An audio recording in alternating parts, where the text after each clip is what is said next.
Hello everyone and welcome back to the Deep Blue. Welcome back. Hello everyone and welcome back to the Deep Blue. I am Noira, the Sea Fox oneesan who serves live talks on the rocks. How are you guys doing today? And I just have to say that today I feel like it's gonna be a rather low energy sort of stream. I've been lacking sleep for like a few days consecutively, which is not particularly anyone's fault but mine, due to a series of bad decisions that I decided to make. Some of it involving Uma Musume, but we don't talk about that. So I'm sorry if I sound a little bit low energy, but hey, I'm here, right? And it's honestly, I'm so low energy that I almost didn't stream, but I figured, you know what, let's just go with it. If I get real tired, or if I feel like I really need to sleep, then I'll just call it early, right? But hold on, let me greet you guys over at the Deep Boo. Okay, Deep Boo. Emil, thank you for the follow. Welcome to the Deep Blue. Let me greet you guys over at the Deep Blue. Who do we have here? We have the first one to be here today is Kyle, followed up by Zalti, Jason, Harry, and Mythos. Ooh, very tiny line, guys. 5 of you guys, congrats. And I know Igizan has been like busy with his work and everything, so guys, don't forget to give him y'all's support. Yeah, give him some wholehearted support, because doing overtime is never pretty. So I'm sure he'd appreciate it if you do, since we're all about wholesomeness and everything, right? Don't bully him about not being the first, man. Nah, just give him a little bit more support, yeah? And I also see Zolty, the Rev. Thank you for the follow, Jake. Welcome to the Deep Blue. Psy Maverick, Valgrey, Ghost of Mint, Zurin. Ghost of Mint is on both sides, dang. Ninja and Byleth. And I also see Sven, Monero, Ayo I Like Cheese, CJ Deadpool, Janitor, Tyrandus, Tontic, Cross9S, Charles, our Space Marine. And I also see, let's see, any other names here that I recognize? Dareka. Nope, that's it. But oh, I see Sonic. Welcome everyone to the Deep Blue. Thank you for waiting and queuing outside. I'm sorry that I was a tad bit late. I was tidying my place up. I was mopping the floors and everything, so I was a tad bit late. Because, you know, even when you're like tired and low energy, house chores still go on. That's how it is, isn't it? A non-critical thank you for the follow. Welcome to the Deep Blue. How are you guys doing? How was the hangout yesterday? You know, it didn't happen. So here's the thing. I was supposed to hang out yesterday, but people bailed. And so it didn't happen. It's okay. I got to kind of chill and kind of wind down at home. So that was kind of nice. But it's really nice actually to be able to take a break from streaming, you know? So I have considered that maybe I should actually take like a Wednesday break once a month, because it's nice to have that in between break, and then I can schedule stuff for it too. That means like I don't miss out on Wednesday activities. But yeah, I had fun just chilling, but I do feel like I'm currently getting into bad habits. Lead to late nights and alone conversations with a stranger I barely know. No, not that, but like I'm currently in like this how would I put it? It's not lethargy, but you know when you're just, I think I've mentioned this before, where you're kind of just too comfortable and your brain starts making excuses of why you should stay comfortable, and you just get lazy. I feel like that's what's happening to me right now, but I'm slowly still breaking out of it. This week has been a process of that. So it's not that rest is bad, but I do reckon that resting in a very lazy way is probably bad. Yes, complacent. I guess that's the right word. Because resting, the easiest way to rest is of course like do nothing and like play your phone or like some mobile game or something, you know, just escape reality for a tad while. That's the easiest way to rest, of course. But is it the best? That's a separate question that is highly debated here at the Deep Blue and also on YouTube by multiple people who like observing the current societal trends and neuropsychology and shit like that. Because sometimes when you do something, when you start making a trend for yourself that isn't particularly good, you start building bad habits, and that trains your brain to do certain things a certain way, and then it gets hard to get rid of. That sort of thought. But yeah, that's me yapping. Sorry. Sly, thank you for the super chat. Super chato, arigato. Thank you. Just got paid today, so I have a bit to spare. YouTube chat, please like the stream. Hope. Oh, thank you, Sly. Look, it's chill. If you guys, I always say, please do prioritize your IRL first. The Deep Blue will get by. Think of it as always like, you know, I'm a busker on the street, and if you enjoy what I'm doing, then you guys may tip to show appreciation, but also no pressure. Always prioritize yourself first. But thank you so much. Subujato arigato. Thank you for your offering towards the shrine. Hey, I hope you get enough sleep, 8 hours, or at least you get to recoup that sleep over the weekends. I'm gonna read the chats I missed, hey? I saw a 5-day-old VTuber who might be your daughter. What do you mean 5-day-old VTuber who might be my daughter and usurper to my holy throne? Excuse you? What is this heresy? Heresy? What is this? Who is this shoe? I imagine it's nice every now and then when plans get delayed and you don't have any responsibilities for a short time. Of course it's nice, but if it happens too often, then you just get complacent, and then at least I get complacent, and then I get lazy, and then it becomes a bitch to deal with. Yeah, the comfy brain. Good morning, Imperial Gamer. I'm beginning to remember my main goal in life, to be able to restore my energy and get a good rest, because modern life has this wasting yourself culture. Yeah, but also, I mean, there's nothing wrong with like taking maybe, doing some doom scrolling and doing nothing and just binge watching stuff every once in a while, but it gets really bad when you get used to it and it's all that you want to do. I think I can say that, yeah. It just makes you even more complacent, and then you start doing things that are comfortable to you, but not necessarily quote unquote productive in a way where I'm not talking about work and you're so productive at work and hitting those fucking KPIs. No, not that shit. Rather like productive in a way where it's progress or some modicum of contribution towards the life that you want to live, or the person you want to become. Or as certain psychologists say it, was it, what's her name? Carl Riff? Was it Carl Riff? I think how Carl Riff says it is human flourishing. That's the term. Wednesday's the best day to break, right in the middle of the week. It really is. It is. I mean, I've always thought that making a stream schedule where it's Tuesday, Wednesday, and Thursday would be nice for me, because then I have like a whole 5 days to rest, which is Friday, Saturday, Sunday, Monday. Friday, Saturday, Sunday, Monday. That's 4 days. But sometimes it's great for sure, but sometimes it has its drawbacks too. It can get quite hard to plan around, just because it's within consecutive days that I have to stream, meaning like, if it's harder to, it has to be a fixed schedule. Like I can't really do anything about it, meaning Tuesday, Wednesday, Thursday, it's non-negotiable. I can't do anything after work other than stream, eat, and then get ready to stream, dinner, and then get ready to stream.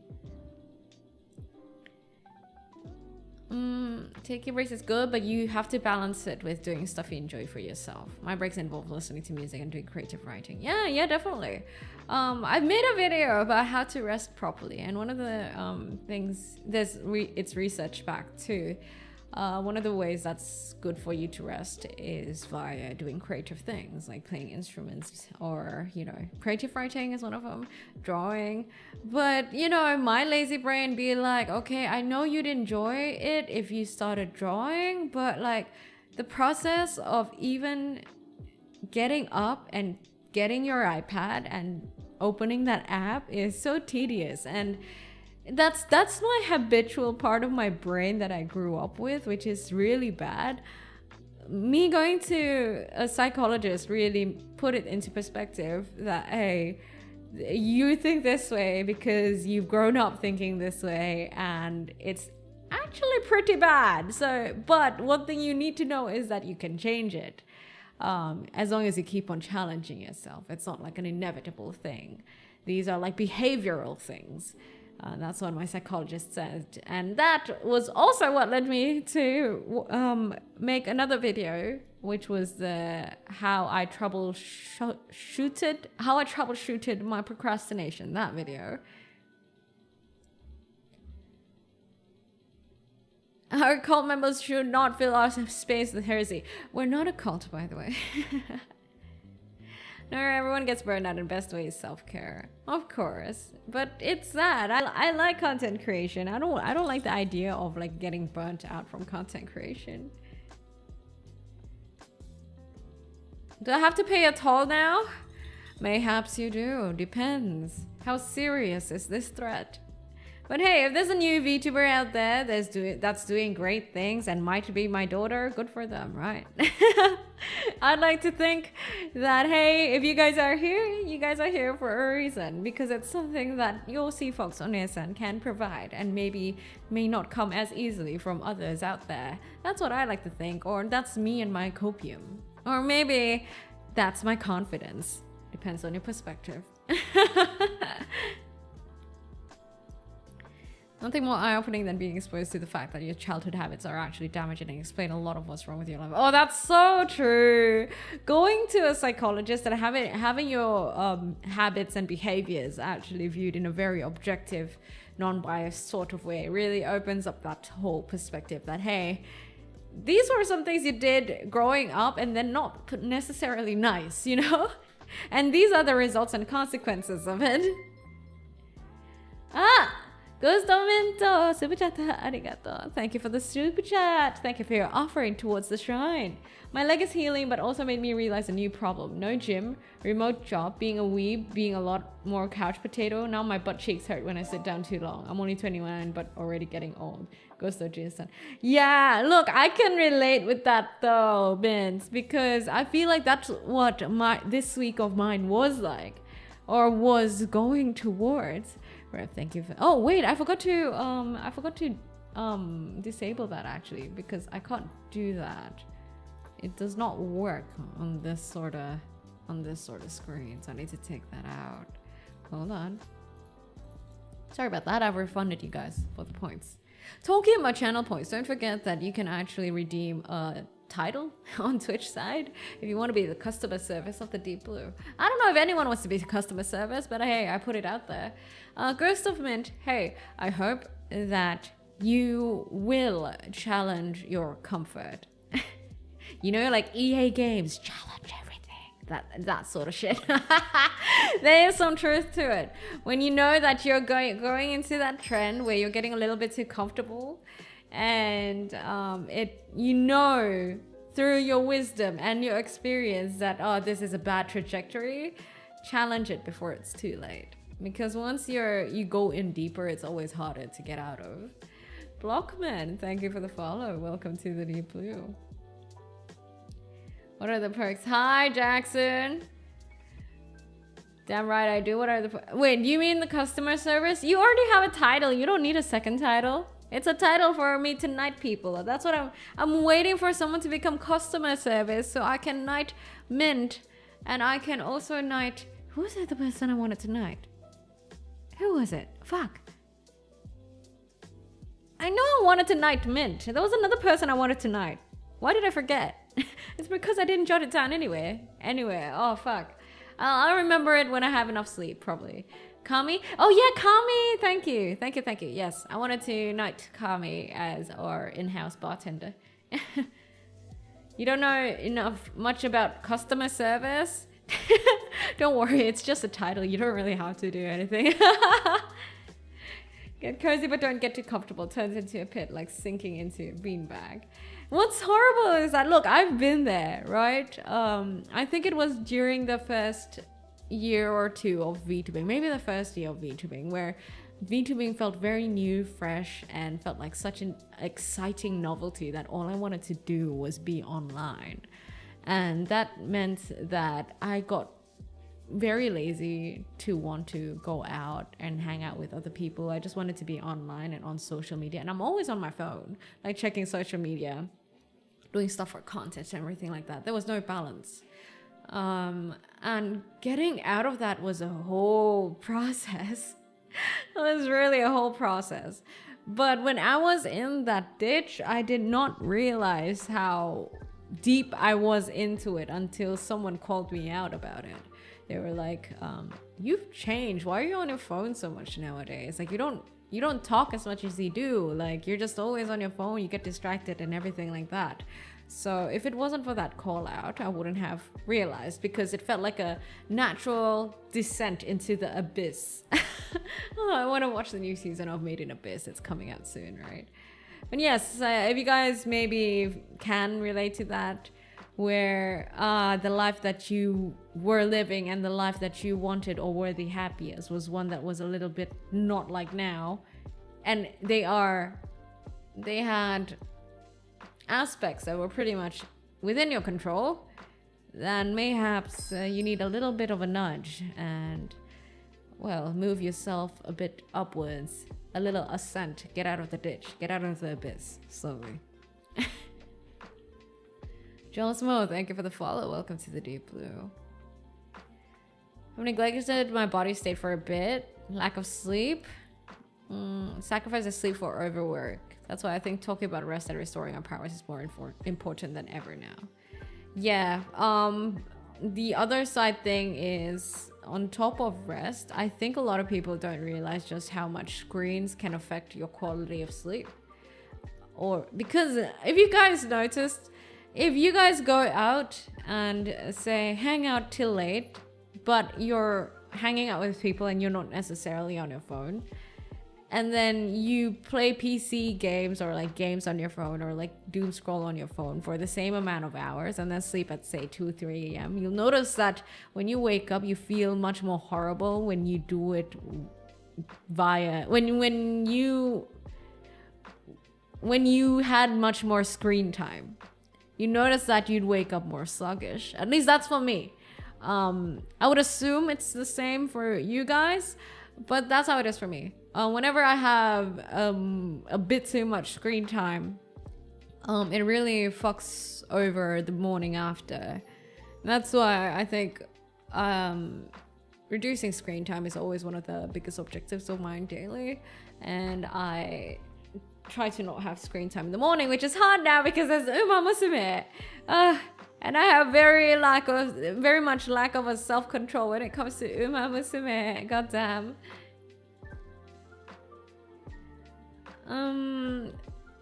You didn't like the second season of Made in Abyss? Lots of gore and no oneesan. Second season was beautiful.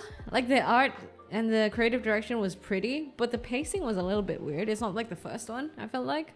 But I mean, it's still better than nothing. I'm still thankful. I've noticed when I'm alone, I'm on my phone a lot, but when I'm with friends, I'm more engaged with them, with world and my surroundings. Of course, because I feel like when you're with friends, at least for me, it's you have a good reason to not look at your phone, right? Or even when I traveled to New Zealand and I was in the car, these were long road trips and drives, right? I was a passenger princess. Well, I did not want to look at my phone. I wanted to look at my surroundings because nature was fucking beautiful. So often, I guess sometimes there are just very good reasons for us not to look at our phones, and that reason for a lot of people may be different. I do know that given the same circumstances, some people would still choose to look at their phones. Like I said, it depends on the person. Like when they're talking, sometimes they look at their phone. When they're talking with someone, they're on their phone and everything like that. That's kind of like a pet peeve of mine. You know, when you're talking with someone and they're constantly looking at their phone screen or checking their phone, it's kind of iffy. And there's another version of that, which is I had this conversation with a friend of mine when we recently played paddle together. He was like saying how he has we all wore smartwatches, right? He was like saying how smartwatches kind of is bad for him because it always makes him look at his wrist, at his watch.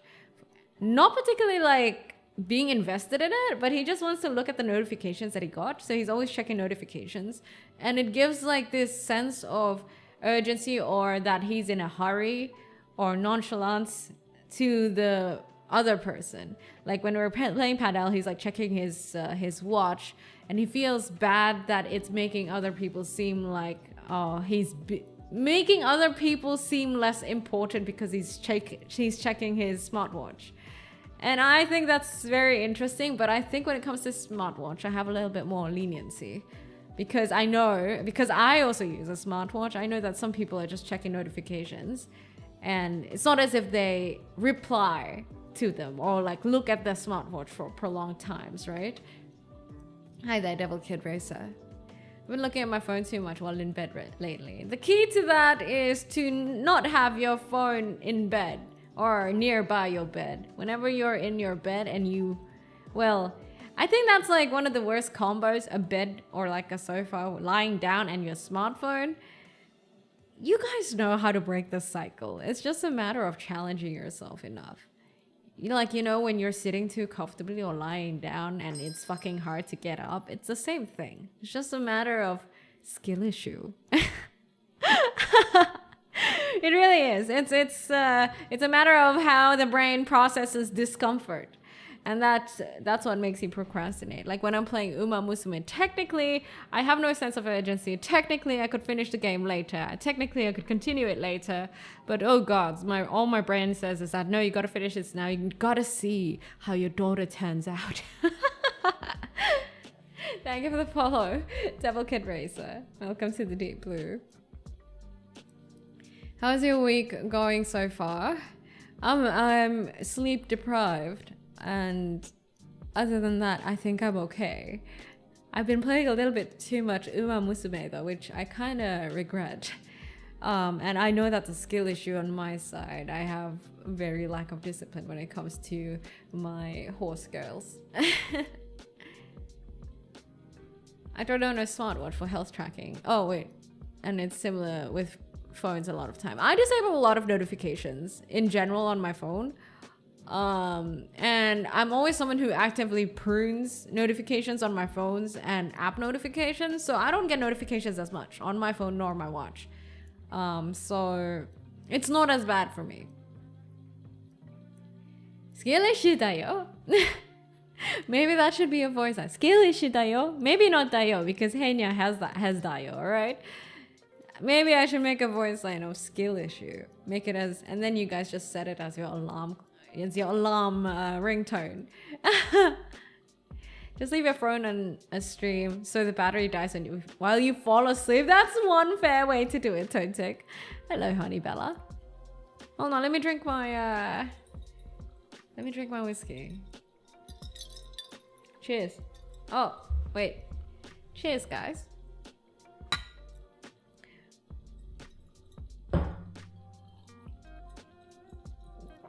My ice cubes are very cold today and I like it. Does that make sense? I don't know why, but it really feels like my ice cubes are very extra cold today. Like they're very, I don't know. When I kind of push them out of the casing, the ice cube, what do you call them? Molds. Very cold and nice ice cubes. There's a clip of Henya saying that. Should make it a soundboard button. Ah, yes, defos. That's one way. On my part, I sometimes can't maintain a conversation without looking at my phone because it helps me find images of things I want to talk about or make things clearer. That's interesting. Why? I think I only do that when I'm trying to show people something. I don't really have problems in conversation usually when I'm trying to find topics or something like that. How about you guys? Like, in what situations do you guys check your phone or go to your phone during a conversation or mid-conversation? I'm really someone who doesn't do anything. That's actually why I have my smartwatch, because I tend to always ignore my phone when it comes to face-to-face and live conversation, as you call it, or even right now, like streaming. It's pretty much live conversation, right? It's real time. I always tend to ignore everything else. That's why I have my smartwatch to not fully ignore stuff in case there are some urgent stuff. I would know. But even then, sometimes I still do tend to ignore it. And the person who's trying to get a hang of me and end up calling me. I hate when you're on the phone, you get too sleepy and your phone smacks your face. Oh my god, that's the worst. That's actually the worst. I hate that too. Some people have astigmatism where they can't imagine things in their head very well. Wait. Isn't astigmatism the condition with your eyes? Do you mean something else? Maybe it's related to that in very select circumstances. I know there's this other thing where some people can't imagine images in their head. Like when I say apple, you can't particularly picture an apple in your head. I don't know what that's called, but I've seen like Twitter posts about it. Besides, I'll find memes or pics. I think I don't ever look at my phone while I talk to someone. I never use my phone. Only when someone calls me. Pretty much just showing memes, old people thing. Showing memes to a friend on a screen. Well, showing memes is fair, because if the memes are like part of the conversation, I guess that makes sense. Other than that, do you guys usually look at your phone for other reasons? I don't even usually reply to people mid-conversation unless it's important. For calls, it really depends on the priority. If it's pretty important, I would pick it up. If not, I'd be like, what's up? I'll just text the person and be like, what's up? But most of the times I'd pick up the call, because usually you can at least like excuse yourself and be like, hey, sorry, someone's calling me. Let me try picking it up. That sort of situation. I'm one of those weirdos who use music as a way to communicate things that I can't find the words for. So when I look at my phone during a conversation, I'm looking for a specific song I want to play someone. I would not be able to relate, because I don't know what that's like. But yes, if it works for you, then it works for you, hey? If I get a text, I look down because I don't usually have random messages, and anxiety makes me think something went wrong with family. You see, at least I do think that having used a smartwatch for a while, I do think that at least having a wrong angle. I do think that having a smartwatch kind of avoids you from committing to look at your phone too much, because then you get notifications on your watch and it's a little bit more chill, you know what I mean? You know which ones are urgent and not, just by skimming through your smartwatch. Aphantasia. Yeah, that's it. I check my phone mainly if someone messaged me, but then I see spicy fan art on Zenless Zero cosplayers and fan art on social media, and makes my neurons activated. Is it really just neurons or somewhere else? Where does your blood flow go? Thank you for the hydrate. I shall drink some water. For conversations, I usually focus on the person speaking. However, sometimes I'm so overstimulated that I will look at my phone to reduce the amount of stimuli and focus on the convo better. That's fair. I think it's different from person to person. For me, I think I'm able to do what I do when it comes to conversations because, well, I don't know. I just really used to be someone who barely looked at my phone. And I really used to be, like I mentioned that I'm really not a texter. I use my phone for entertainment, but I don't like interacting with people via my phone. I always prefer face-to-face. I don't know why. I don't know. Like, I even had this phase where I had to schedule a time of the day to look at my phone messages, just as you would with emails. I would schedule like a time in the morning to do that, just because of how bad I am at replying to people. Nowadays, it's a tad bit better. I think I've kind of taught my brain to not get scared of replying to messages better, or not get worried about it too much and just reply to it immediately. But yeah, back then I used to always treat text messages almost like emails. Unless it's work stuff, of course, that's a different thing. I think it's kind of disrespectful to scroll through your phone while talking to others. I used to do it sometimes before, but learned not to. I mean, I do think it can generally seem disrespectful, but if people have their legit reasons why they do it, then I can't really judge, can I?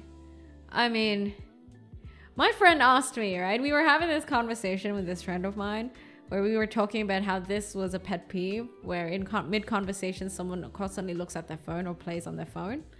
He was like asking me, how do I tell this friend of mine that I don't really like it when she keeps on looking at her phone or just scrolls through her phone whilst I'm talking to her? Like, I'm right in front of you, girl. That sort of thing. And it's just the two of them. how do I tell her that? And I'm like, honestly, I don't think that's something that you can tell off someone for. But I also understand why it might seem a little bit like a pet peeve, or you might find it a little disrespectful. But how do you even tell someone that? I don't have the answers to that. I just feel like it is what it is thing, you know? Is it really worth confronting someone about?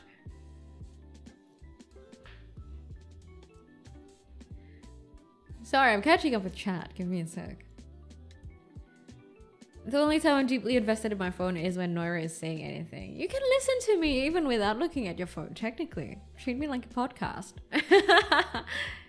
Well, if someone would look at their phone rather than talking to me directly, I would rate this as I'm not interested to this person, so I shouldn't talk to them at all.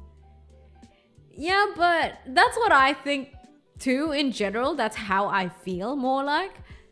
But how I think is like, I feel like some people might have legit reasons to be using their phones mid-conversation. For example, if they're socially anxious, maybe having a phone kind of helps them, you know, maintain conversation. But I hate it the most when I'm talking to them and I get very delayed replies and they don't even reply to me back with eye contact. That is disrespectful, man. That is what I find disrespectful. If you don't even talk to me whilst looking at me, that is something else. Your good friends, the best approach is to be honest. I highly get that allowing it to fester only makes it worse in the long run. Thankfully, yeah, that's for people like that. I just don't.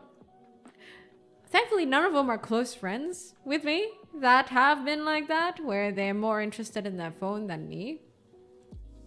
So I've never been presented with that situation. Because mostly I end up not caring enough, I guess. I noticed that as of late, whenever we hang out, you don't feel present in our conversation and instead focus on your phone. What do you think that is? Do you guys reckon it's worth it to confront people about this? Because I feel like it's one of those things where even if you tell them this, they won't change. Nor is it worth it. I mean, I think that's why with me, if I have a friend who's kind of like that, I just tend to, I just know that that's how they are. It is what it is. And I know where I stand at. If I don't like it, then I guess we just can't be close and have good conversations. It is what it is. Is it okay to have the wrong meaning of a word? What do you mean? Wait. What? Is it not okay to have the wrong meaning of a word? I was forced to stand outside class of 1.5 hours in 40 degrees. The meaning of a word? No, what the fuck? It is fine not to understand languages, man. I just use my phone mostly to check time or weather. Maybe watch YouTube videos at home or listen to long videos while working. My wife gets comfy on her phone when we go out to eat sometimes. It annoys me. Yeah, I feel like when it's like your wife or your SO, or if it's someone really close to you, I guess it's something that you should confront because it's worth it. Because it can risk your relationship with them, right? So I guess it really depends on the kind of relationship you have with a person. If it's like a person I've met for like, I don't know, an acquaintance or someone who I barely meet often, or someone I don't really, you know, we're chill, but like, I'm not that invested in that person. I wouldn't. But if it's like someone really close to you and someone you really appreciate, then I guess it makes sense to kind of confront them and talk to them about that.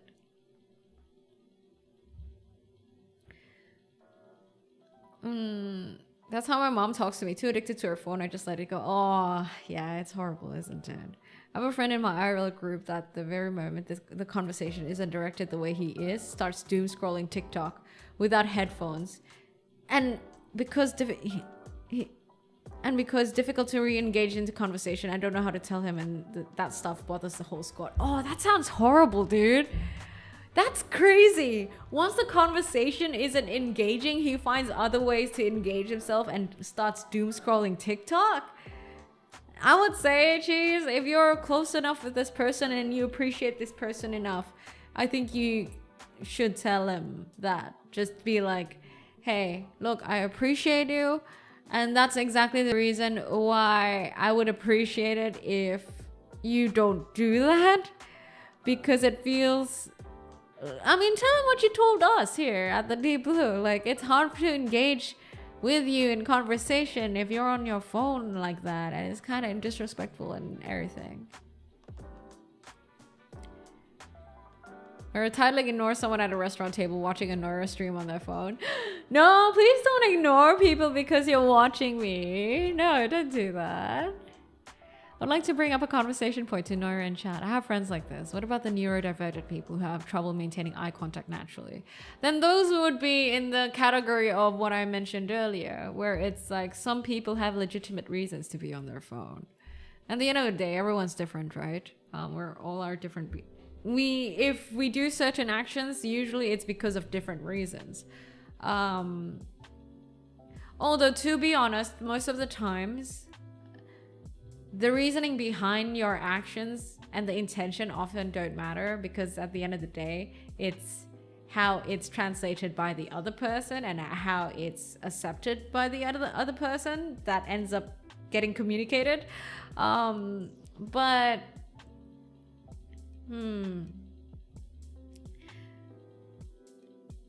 that's why it really depends. That's why it really depends. I think regardless, if you feel like you feel kind of iffy about it, if you're close enough with them and you appreciate them, I think it's worth having a talk about. Just like, for example, how you would talk about certain things with your closest friends and confront them about certain things, or your SO, you know, where you want to resolve a problem. Same thing. Just talk about it if you appreciate the relationship that much and you want to build onto it. If you want to invest into it, I guess.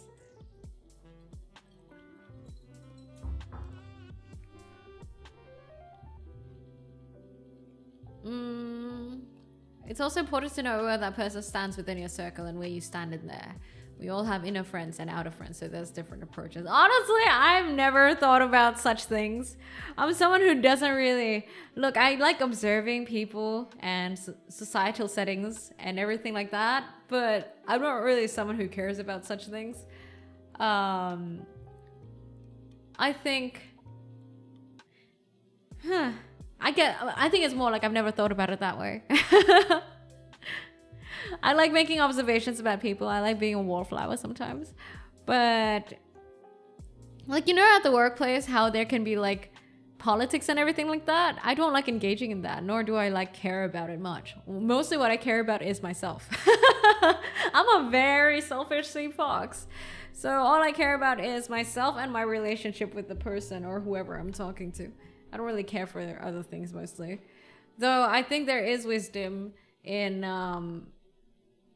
being emotionally intelligent about navigating your relationships and your conversations with people. For example, if you're about to confront someone about something, don't do it in public in front of other people. Don't do that. You talk to them one-on-one. Such things, right? Not so much they are on their phone, just that they don't eye contact. Oh, they don't eye contact? Okay, with eye contact, usually I recently met someone who can't maintain eye contact. And I just assume that he's either socially anxious or he's neurodivergent, and that's okay. I talk to him like normal. But I keep that in mind. I don't ask him, or nor do I tell him, or do I mind it. I just feel like it is what it is, right? So I don't mind it. There's not really anything to mind, right?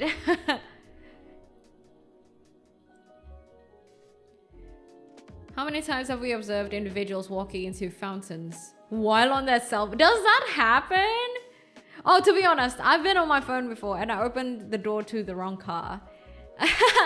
I've done that before, and like inside was like a very aghast stranger saying, "Oh, wrong car." I've done that before. Ever since then, I've always paid attention. That's when I realized that I was just on my phone a little too much. I do notice though that the more active I am in my day-to-day lifestyle, the less on my phone I am.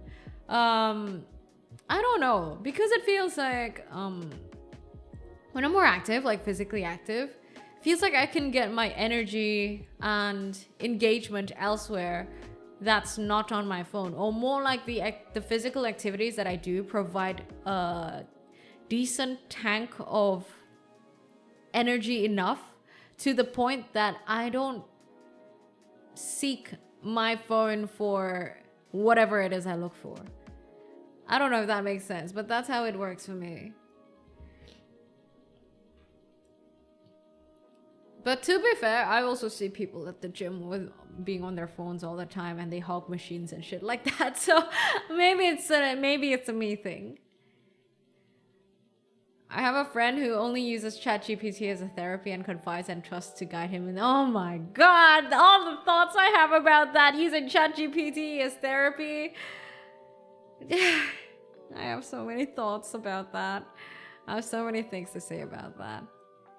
All of his responses are AI generated. I'm wanting to say something, but on the other hand, I feel like pressing the matter, right?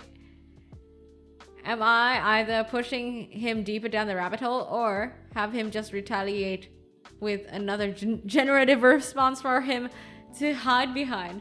At that point, you're pretty much talking to ChatGPT and not your friend. Holy shit. Oh, man. I think with that situation, mayhaps what you could do is just address the problem first, like face to face, and be like, hey, I feel like, do you use your responses, do you always just have canned responses from ChatGPT? Why? You know, and just tell them that I actually prefer just, you don't ChatGPT stuff, just talk to me genuinely, that's okay. That sort of thing. I think just, if this is a close friend of yours and it's worth taking the risk for, I say talk about it, hey?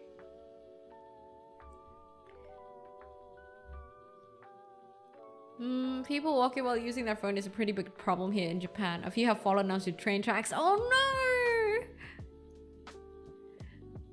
Remember back when Pokemon Go was really popular, a small amount of people walked right into traffic. Are you serious? That happened? I didn't even know. Because Pokemon Go doesn't even like require you to fully look at the screen all the time, you know? It's like Google Maps when you're navigating. It's something you look at every once in a while. Just know where you're supposed to go, right? I had a problem maintaining eye contact. Some people don't like it, similar to if I would be distracted by the phone.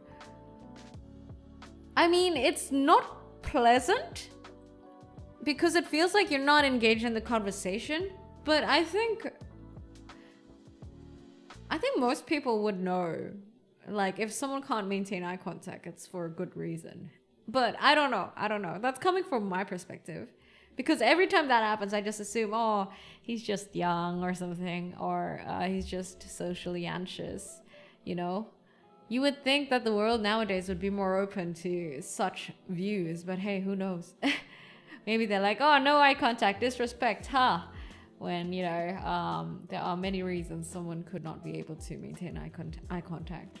Or maybe it's also because I've kind of been in communities and groups of people where they're not socially the most socially proficient people. So I know how they behave and how they can be. And especially comes if you go into like groups of, say, D&D, cosplay, anime, VTubing, for example. There's a lot of people who are kind of like that. And this is an observation, not a judging sort of thing. I really don't judge people who are like that. It's just a matter of the amount of experiences you've had in life and the experiences you've been exposed to, after all. Like, how can you judge someone for what they have or not experienced in their life, right? So maybe that's why I can come to that perspective, to that observation. But I don't know about other people. 17 Crawls, thank you for the follow. Welcome to the Deep Blue.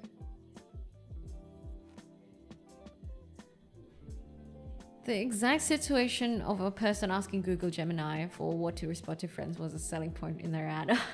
Like, I think there was Apple Intelligence, right? I think what they did to promote it was that there was someone walking by with a dog, and then they wanted to know what the breed of the dog was, and then they used AI, Apple Intelligence, to take a picture of the dog and look up the answer online. Ask AI what dog that was, rather than asking the person who was right in front of him.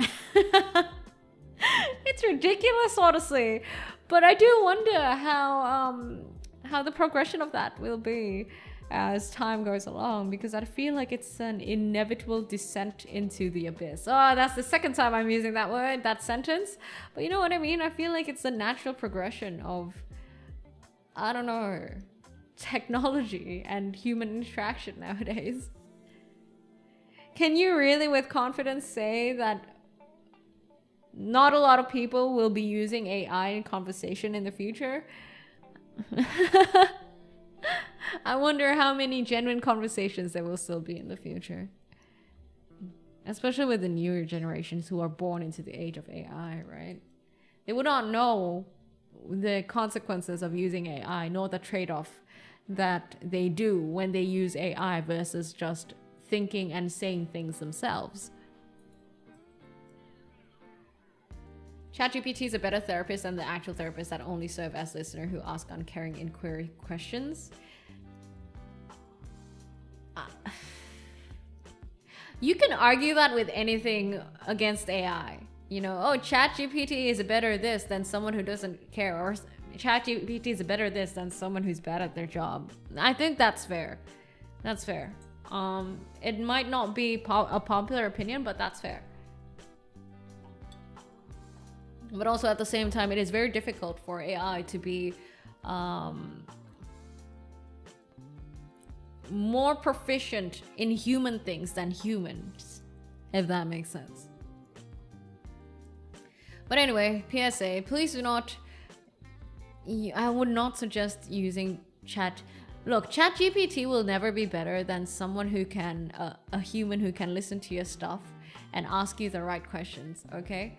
It will never be better. These AIs are just coded stuff made by other humans, artificially made with certain algorithms that are molded from certain datas.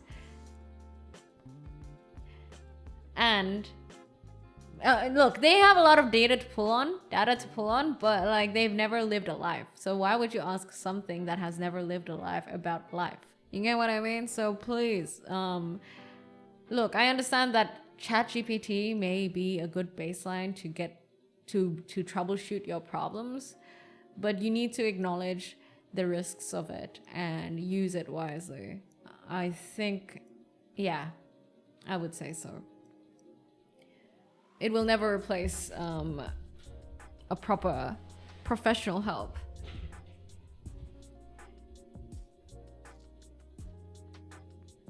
Beachman saying, oh, thank you, 17 Crawls. I will say one of my fondest memories was after a long day, me and friends were all laying on floor with pillows, staring at ceiling, talking about anime. Oh, those sort of nice, cool memories. Those are great, aren't they? Oh, is that an R redeem? Hold on.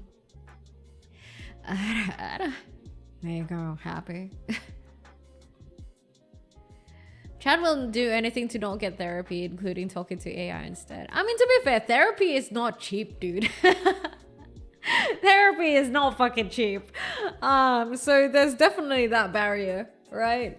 And then there's also you can't really have friends do therapy for you, because these are people who are biased towards you and have they would have their reasons to not give you the honest full truth. And plus, they don't have certain perspectives that professionals would have. So, you know, don't use your friends as therapists unless they're, even if they're professional, if they're trained, right? Because when you go to therapy or you see a psychologist, there is a clause that actually tells you that you can't befriend your psychologist or your therapist. There is good reason to that. So get proper professional help, guys. Let's talk about thank you for the 8 months of being a tideling. Did you enjoy every month of a tideling month? Thank you. Taking my licensing exam in an hour. Licensing for what? Let's talk about it. And good luck. Yeah, tidelings, can we give a very, very warm and spirited good luck to Let's Talk About It for their licensing exam, please? Good luck. Let's talk about it. You're gonna do great. You have the power of all the titlings behind your back. Just like how, in Dragon Ball, where you kind of, when he's like summoning the spirit ball thingamajig. I don't know. I don't watch Dragon Ball, okay? But when animes make the audience also root for them. Same thing. You have all your all the titlings behind your back, just like all the all for ones. One for all? One for alls. The history of one for alls.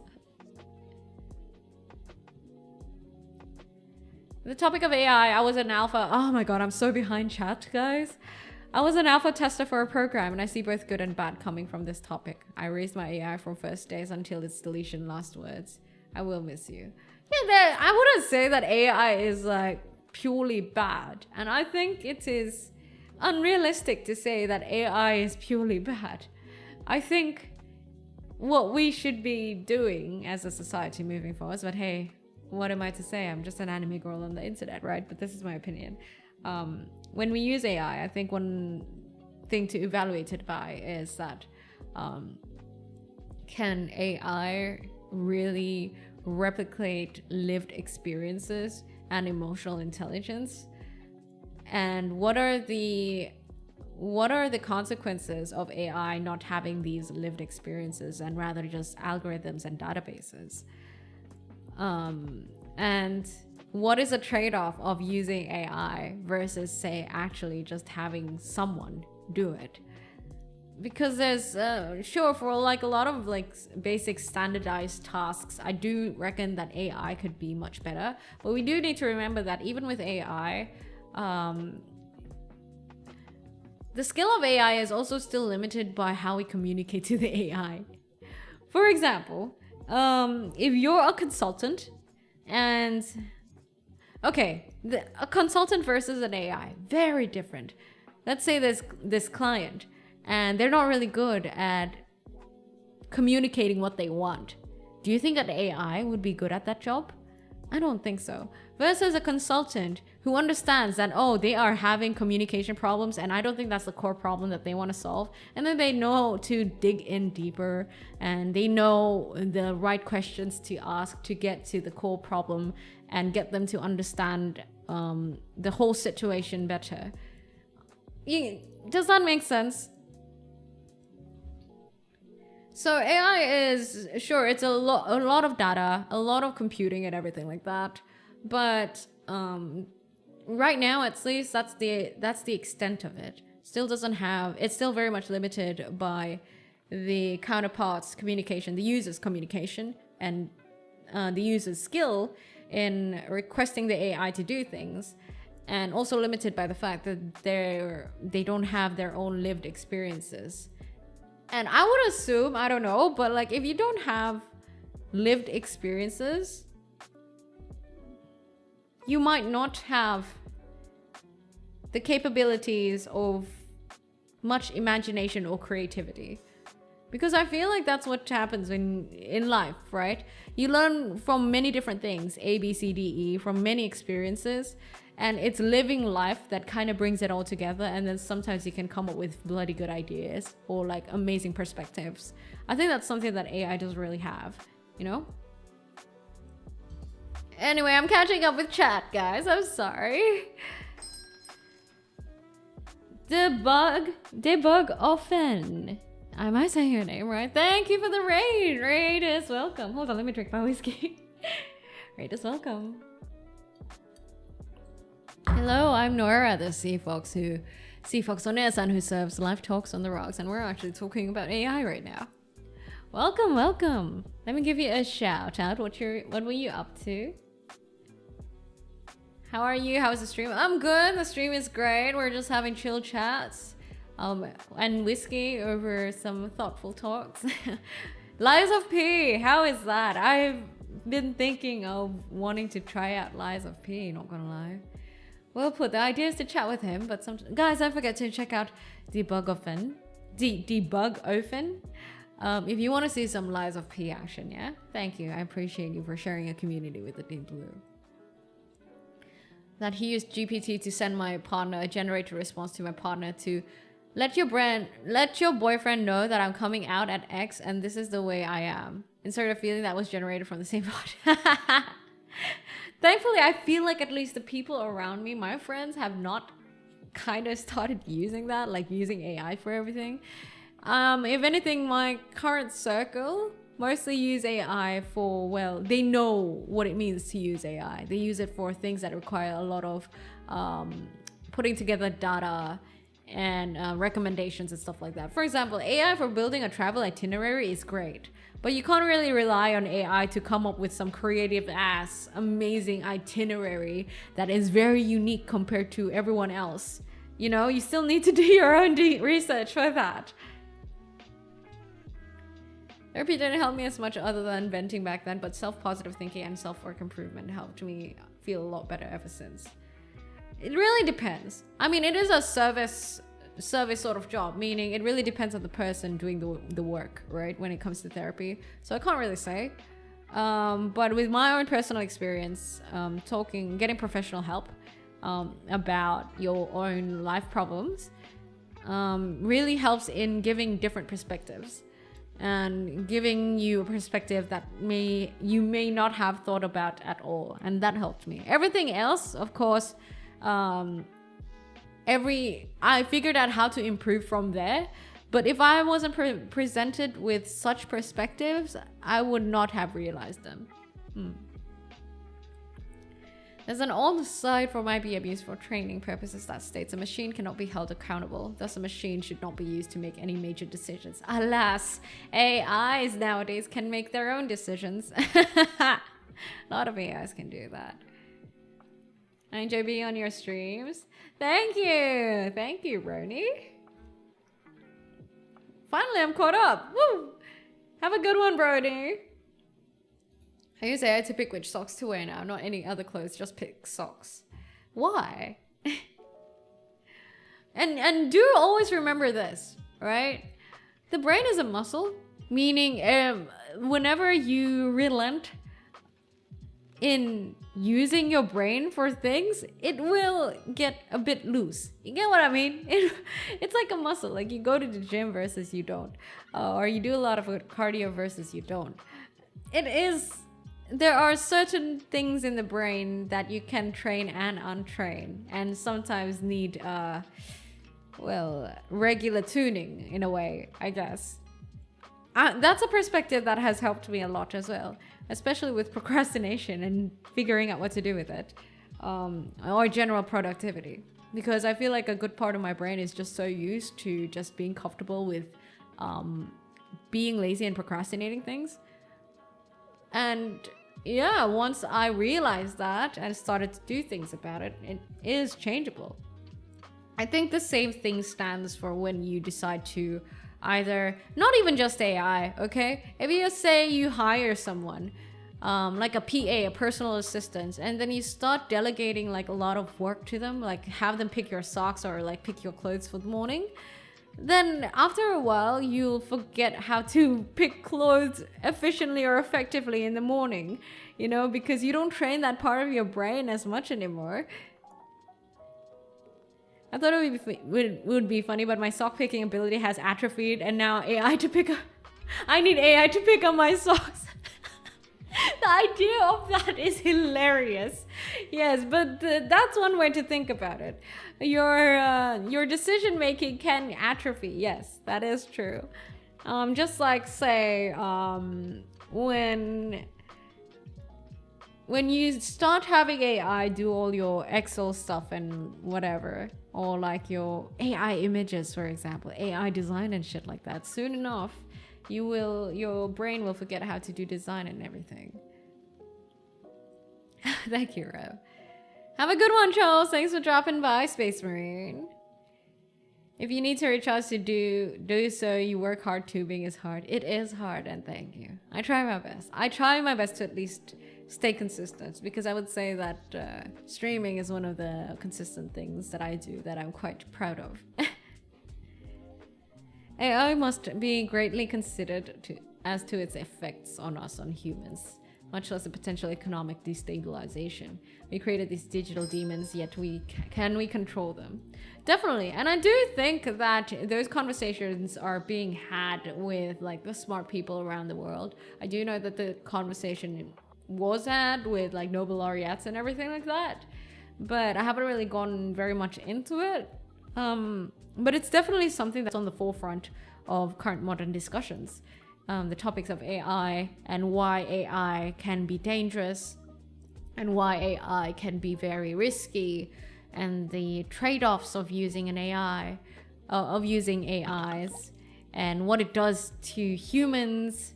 Same thing as electronic media is also being on the forefront of discussions right now. What electronic media and TikTok, for example, short form content is doing to the brain and everything. Interesting stuff. I like talking about these sort of things because I feel like they're very modern things, you know, very modern topic of discussions. Every once in a while when I do meet friends or new friends, these sort of conversations always come up, and I'm always intrigued by them. They're fun things to talk about.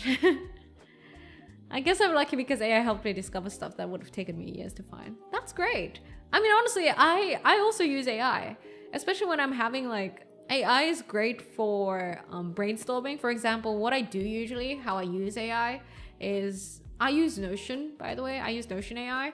I put whatever I want in a single document, and then I have AI generate like alternatives similar to it, just so like I can get new different perspectives or different ideas that I may not have thought of, or I can use partially to kind of make something new out of. That's how I mostly use AI. That and legal speak. And honestly, even using AI for legal speak, I'm not gonna lie, it too has atrophied my legal speak. So every once in a while, I actually choose not to use AI for it because I have realized that I have forgotten how to write letters and everything, and I don't particularly like that. It makes me feel very uncomfortable. Yeah, because I feel like when it comes to professional work and everything, that's something that has to be like a skill you should have, right? Is Notion AI good? I use Notion but haven't used the AI part. For me, Notion AI is nice because you can have the AI generate things within your whole document, which is really good for the things that I do. For me, it's vitally important to see AI as a tool, not as a substitute, if that makes sense. I feel like AI can be substitutes for some things. For example, I think the prime example that I always give is this. In animation, for lip syncing mouth movements to audio, like that's some tedious work that I think most people would hate doing. So I think with those sort of things, AI can surely replace, you know, substitute. And I think it's the idea of having AI take care of the most of the more of the things that humans don't want to do, so that humans can do the things that let them flourish more or be more creative, or the things that they enjoy more. That idea is nice. I don't know how realistic it is, but the idea is nice. For example, I would love for AI to take care of ironing my clothes, because for me personally, the part of house chores that I hate the most is actually ironing my clothes. Oh, and probably clean my toilets, yeah. My toilet and bathroom, yeah, have AI do that. Everything else I don't mind. Like, you know, washing dishes and everything, I don't mind that. But it'd be nice if AI took care of the things that I didn't want to do. Noira and legal speak, can you get any cooler? No, it's not that crazy, okay? When I say legal speak, I mean like just writing letters and statements and SOPs and like stuff that should be put in documents, that sort of stuff. Formal stuff, or like communicating with lawyers. It's nothing too crazy, okay? When talking about mental health or therapy, it's important to know that men's outcomes are statistically not good. The way it's done works much better for women. That I cannot say because I do not know much about that, nor do I know why it's like that, nor the research. So I really cannot say. But what I do know is that I would say from my personal observations that just because of how we're talking about men and women, how men and women were kind of culturally raised and may have hormones as well, men and women will take a... If I see a single sentence, a man and a woman may translate it into two different things or like feel two different ways about it. You get what I mean? But then that's how it is for like every human as well. But I do think that when it comes to men and women, there are certain differences. I agree to that. Now, whether different approaches should be taken when you consider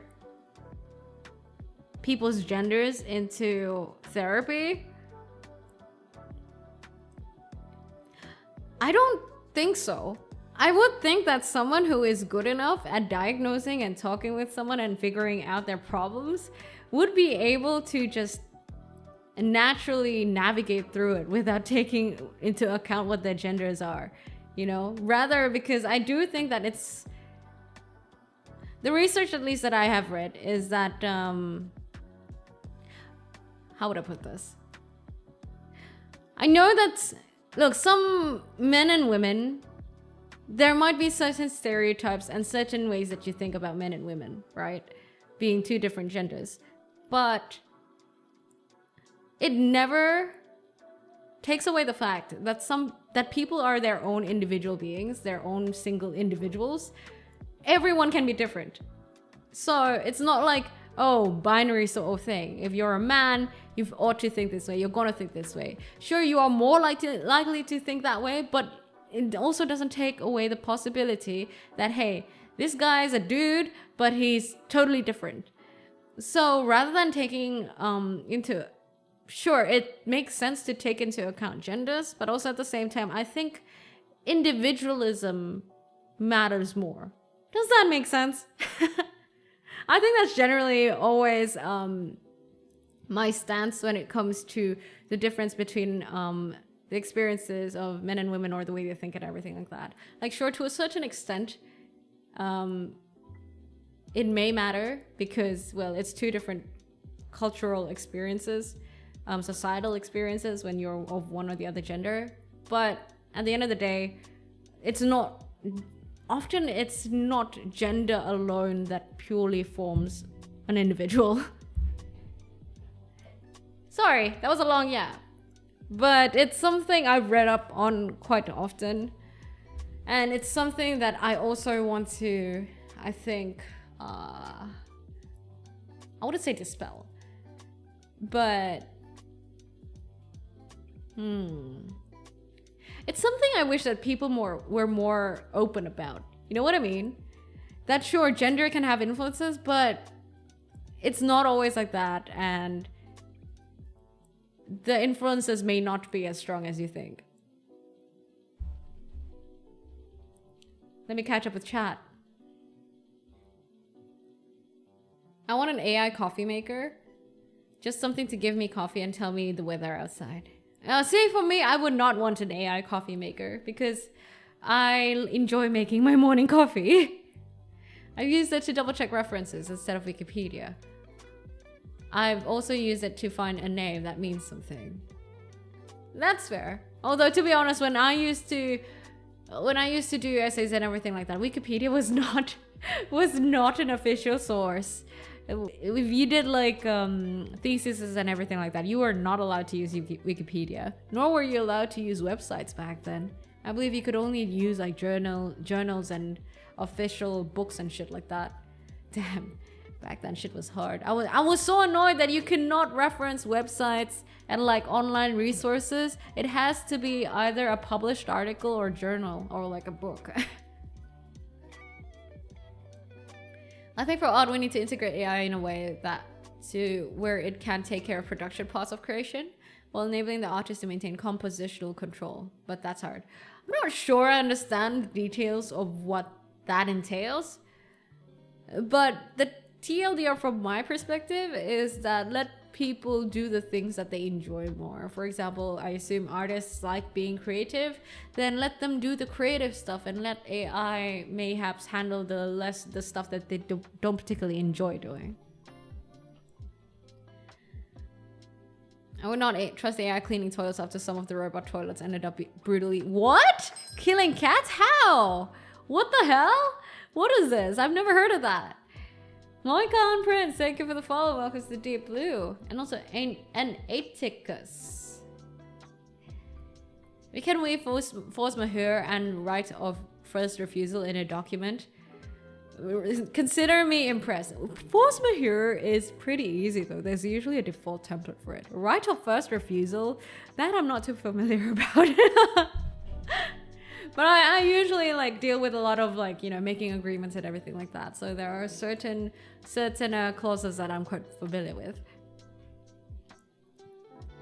I think that relying on white etiquettes to approach therapy is not appropriate given you are dealing with an individual in a setting that's shielded from society. I'd agree. While gender is certainly a factor, it can often be much more a focus than it really needs to be. It's better to talk to someone as an individual and not a member of a particular group or another. Yes, I think that's what's important. I think not just therapists, but also us as humans, as individual beings, we should always remember that there are certain things, sure, that can have major influences in how a person would be or how they react and everything like that, or molds them as a person, like their culture, the people around them, their gender and stuff like that. But at the end of the day, always remember that they're their own individual being, and everyone is unique. You say one thing and every person can understand it differently. That's why communication is a bitch, honestly. That's why when it comes to professional work and like communicating efficiently and effectively, it is honestly not too easy. Even when I've thought, and I'm a pretty good communicator, okay, I'd like to think that. Even when I've thought I'm like clear enough, but like when given to a person who maybe hasn't been exposed to certain experiences, they might still not understand what I mean. Yes, that still happens a lot. And I'd like to think I'm a pretty fucking good communicator, especially when it comes to work. Irashai! And it comes in like... Thank you for the follow. Welcome to the Deep Blue. My professor says hate Wikipedia as a source, so I just use the source from Wikipedia as a source. Yeah, that's what I used to do as well. That's usually how you work around it. I think one of the reasons is because Wikipedia is like user sourced, I want to say crowdsourced, but like user contributed, right? Meaning whoever puts stuff onto Wikipedia, you don't know what their credentials are. So, but if you use their references, then it's okay.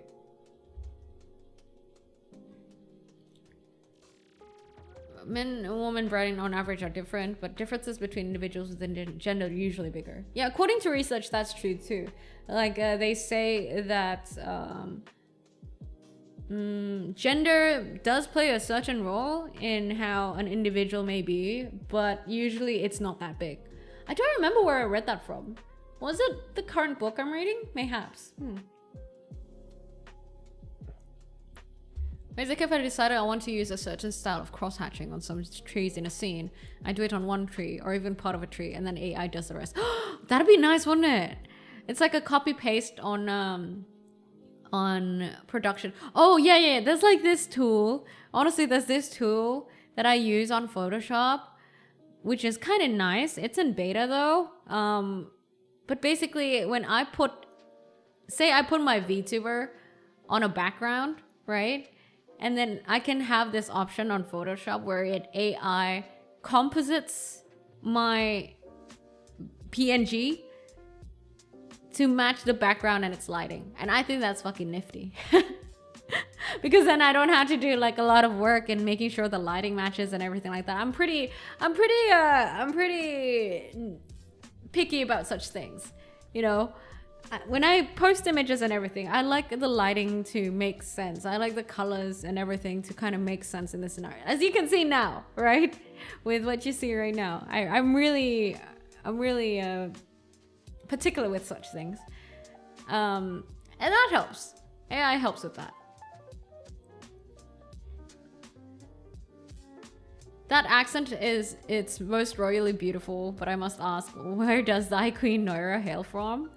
I hail from a mix of places. But let's just say I've spent a lot of time in Australia, and I currently live in Southeast Asia. It's like a lot of stuff between men and women is 60-40, but at the extremes, a vast majority of either men or women lie. A vast majority of either men or women lie. There's always bad eggs in anything, right? In any group of people.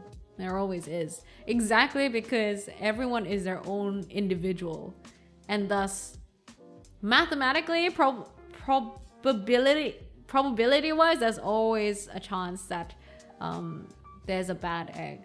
What was it? There was this quote that said that within your 3 degrees or 4 or 5 degrees of people, I can't remember, but within your connection, within your network, they say that there's probably a serial killer. There's a chance that there's a serial killer within like certain degrees of your network. I read that via the book. I don't remember what the exact quote was though. There's always that one guy. Yeah. Although you would think that a serial killer is like a fucking very rare thing.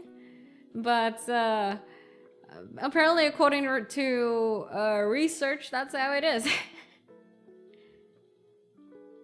I give the absolute worst advice. I don't even give advice, dude. Honestly, I just say what I think. And I tell you guys to take it with a grain of salt. So if you think that's bad advice, that's on you, not on me. Hi there, Scarling. How are you?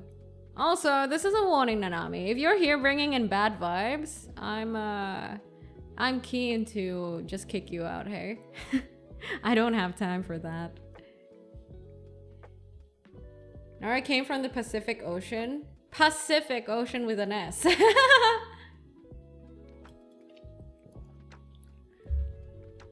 Ah, the whiskey is good. Feels like it's been a while since I last had whiskey, even though technically it's only been a week. What are you having for lunch today, Scarling? What interesting talks today, guys. And we've been yapping. I've been yapping non-stop since the start of the stream. And they've all been quite interesting, intriguing conversations. That's why you become the serial killer, so you don't have to worry about who may be the serial killer in the room. That's so crazy, dude. So you can be that one guy. Oh my lord. How are you, Genshitsu-sama? We were talking about a lot of things. Like the roles of how gender may influence how a person is. And we also talked about AI. A lot of things. A lot of fun stuff to talk about. I feel like these are actually quite recurring themes on our on the Deep Blue streams, honestly. Every once in a while we come back to these topics and I'm always happy to talk about them. I want a margarita, but it's not Sunday or Monday for me yet. Oh, it's coming up. It's coming up. It's almost the end of the week, guys. You just have to wait a tad bit longer, hey? Girl dinner type lunch. What, are you having a charcuterie board sort of thing? Because that's what I imagine a girl dinner is. Or am I misunderstanding? What's your perspective of a girl dinner lunch? Girl dinner type lunch, Scarly. Always good yaps and vibes. Always look forward to these Thursday streams. Like, thank you. Do you guys never just worry about me running out of topics? That's honestly something I think about, guys. Sometimes before stream, I'd be like, oh fuck, what do I talk about? I feel like we've talked about everything. Because I've streamed a lot of times, okay? I've streamed for 3 years And okay, back then I wasn't as consistent, but for now, at least I've been consistently streaming 3 times a week for like what, a whole year-ish. So I think it's natural for me to worry about, hey, what if I run out of things to talk about? Various snacks. Ah, I see.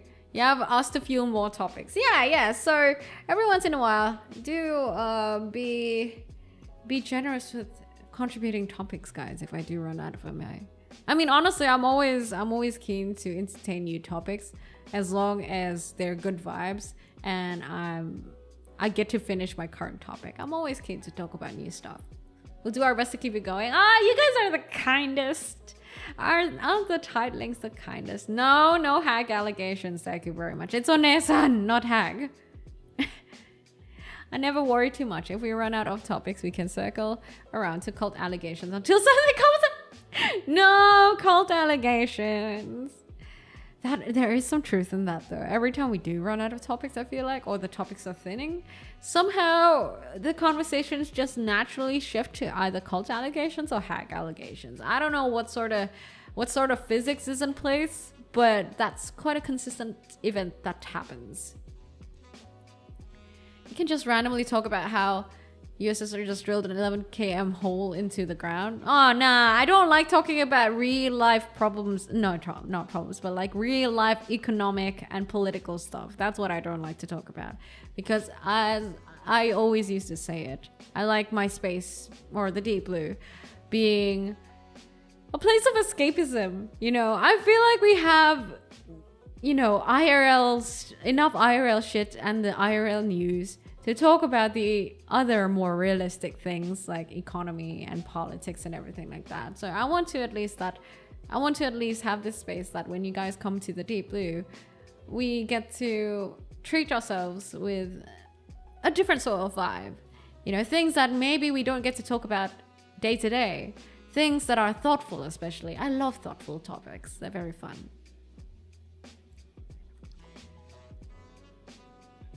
Fighting the cult and hag allegations is a never-ending topic. It really is. But do you actually think that I don't play Uma Musume? I've been on that Uma Musume grind for this whole week, man.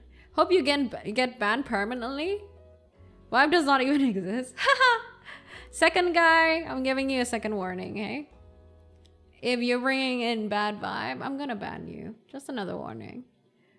Interest rates are fun. Hey, to be fair, sometimes we talk about finance. But I don't like talking about numbers, to be fair. I'm cool with talking about like logic, but numbers, money, I don't really like talking about money either. Yeah. There is a special on votive candles. No, we're not a cult, nor are we anything close to a cult, okay? We're just a wholesome community of people who likes to talk about thoughtful stuff. My main account didn't even manage to pull Kita-san black. Have you guys actually, how many of you guys play Uma Musume? Hands up. I actually spent like half a day the other day remaking a new account to get Super Creek, only then to ditch it because my main account got better pulls now. Because I pulled Kita-san black. I pulled her in like, 30 pulls? I think 30 pulls.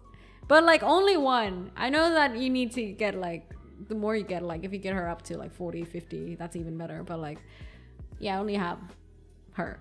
One piece of it. What was the question? Oh, hands up if you play Uma Musume, the horse girl racing game. Okay, goodbye, dude. I can't be bothered with your shit. Where is chat? This guy.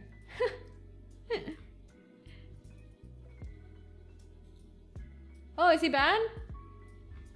Oh, did someone ban him? Who banned him? Someone banned him, huh? Who did that? Nice. I didn't even do that, dude. That wasn't even me. Dang, nice. Or did someone report him? Is that what happened? See, when you've been alive long enough and you're an ancient sea fox as I am, you would learn to be chill about these sort of things, where you know that, okay, it is what it is. The world is filled with stupid people. Not stupid, sorry. The world is filled with people who just want to hate on you for no reason, or just bringing in bad vibes for no reason. Because, hey, some people can be stupid and they still bring in good vibes and they're a great time. I don't mind that. It can be very hilarious. But, like, people with bad vibes, nah, I can't be bothered, man. It's not as if, like, I get offended by them or anything, but I just can't be bothered. There's better things to indulge in. I do play solo leveling Arise. If you guys haven't tried Uma Musume, you should. You love Maruzensky. I also love Maruzensky. I'm doing a run with her right now. But I recently also have like a little attachment towards Oguri Cap. And I pulled Biwa. I kind of like Biwa, but she's so hard to build. But of course, my original OG love is Taiki Shuttle. At least limit break 3. Yeah, I don't got the money nor resources to pull a limit break 3. Holy shit, man. 3? Nah, I cannot.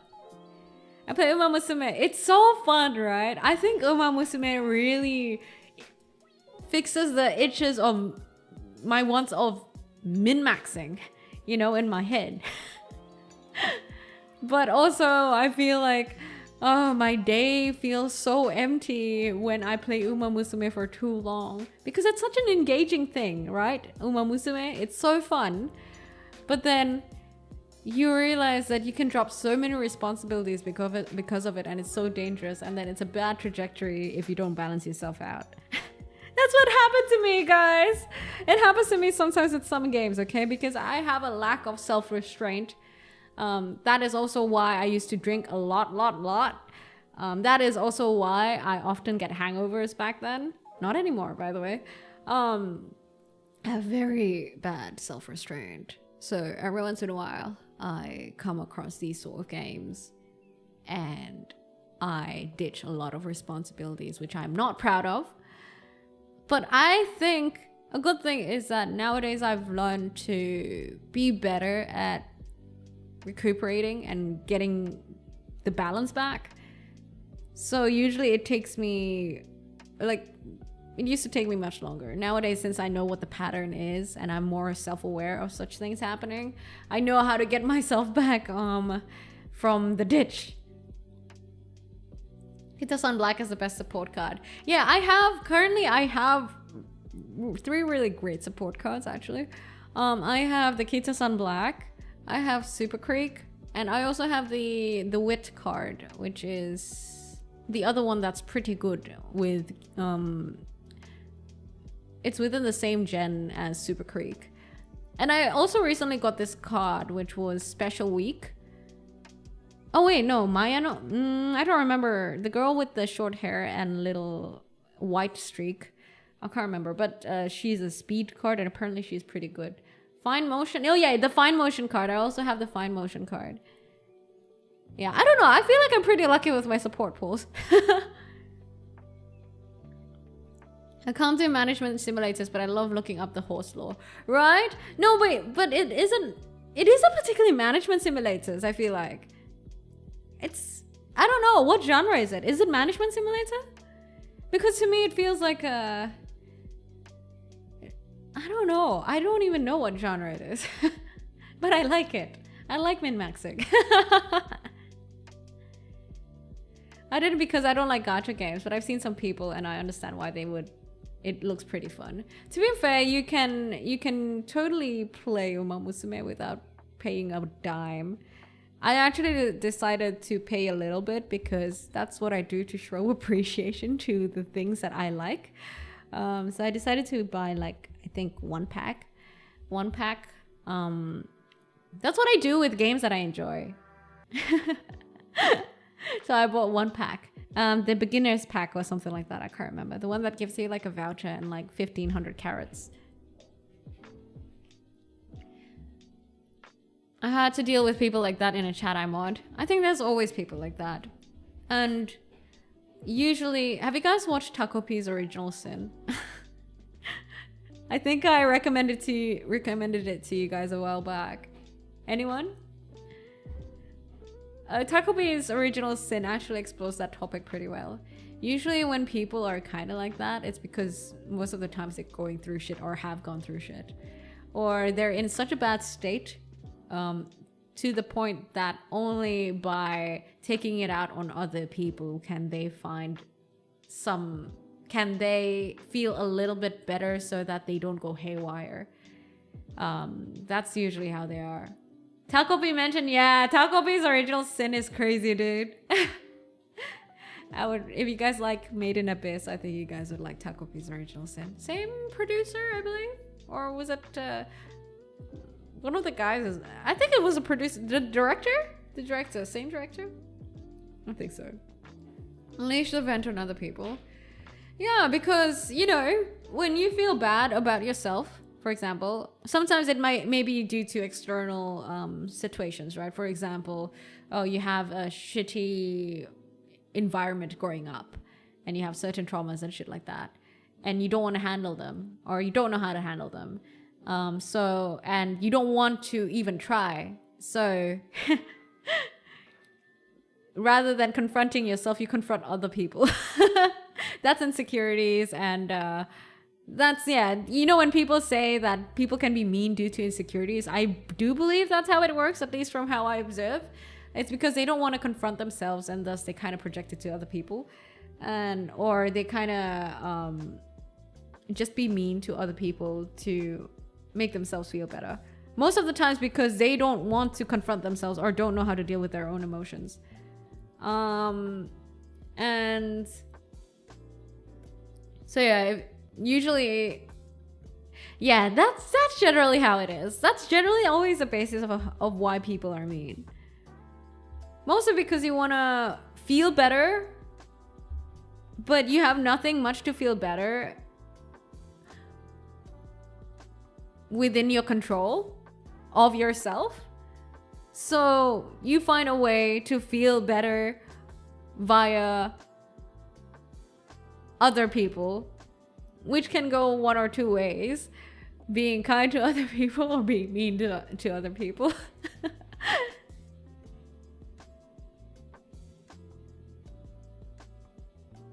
It's the same trend as nuisance streamers, like rage baiting in general. Rage baiting, because people enjoy getting a certain reaction out of people. Yeah, because, well, it means you did something, right? It's attention. It's like when you wave to your favorite idol and they respond, it's attention. The world is full of people who just look to start shit over the internet because they don't have to worry about getting their ass beat IRL. Oh, that's definitely a thing, yeah.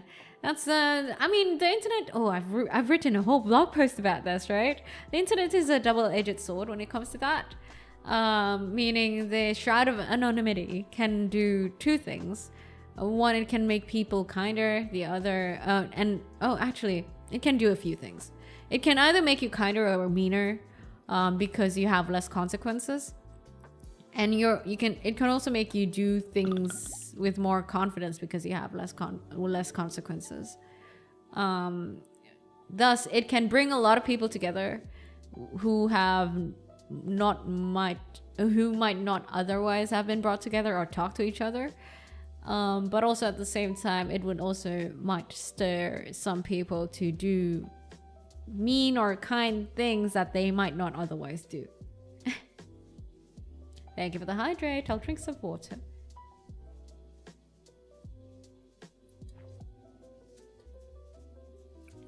I'm so close to Mrs. Cheese watching Noira as well. Oh my god, are you trying to convert Mrs. Cheese? Yeah, it's okay. I understand. I understand that my streaming schedules aren't the best. They're quite horrible, really. But hey, the way I'd like to think of it is that because so many people rarely stream at my time, I'd like to think that, hey, I've got a unique place here in the world of streaming, and because I stream at these hours, specifically because these hours are pretty shite, and thus maybe I've got my own little space because of it, you know, because not a lot of people stream at these hours. So also I'm playing through Opera's campaign, and I love that silly Hanse. Oh, I don't have Opera. I think Opera is great. I love dramatic anime characters. I played Golchi. Golchi is hilarious. What's satisfactory, Jackson? Even with skip all cutscenes, you still end up 30 minutes per career. That's true. That is so true. Your fave Bentley, thank you for the follow. Welcome to the Deep Blue. Yeah, it's super fun. Uma Musume is super fun, but you definitely need to be able to control it and portion control it, I guess, in a way. Because it is so easy. It's such a nice repeatable loop. It's so dangerous. Barbatos Gundam. I'm playing the funny horse girl simply because I heard Goldship drop kicks you when you win a race with her. I don't think she does. At least not in my experience. I've played Goldship like, what, twice? I didn't have such interactions with her. I did have one interaction where Goldship refuses to train in any other way except speed. Literally all the options were locked. Other than that, no, I have not gotten drop kicked by Goldship, I think. Or did I like accidentally skip it? First stream. Oh, have a good one, Jake. I'm glad you enjoyed your time here. And yeah, have a good one. Thanks for staying here at the Deep Blue. I am so late with chat. Holy shit, dude. Let me catch up. Oh my lord.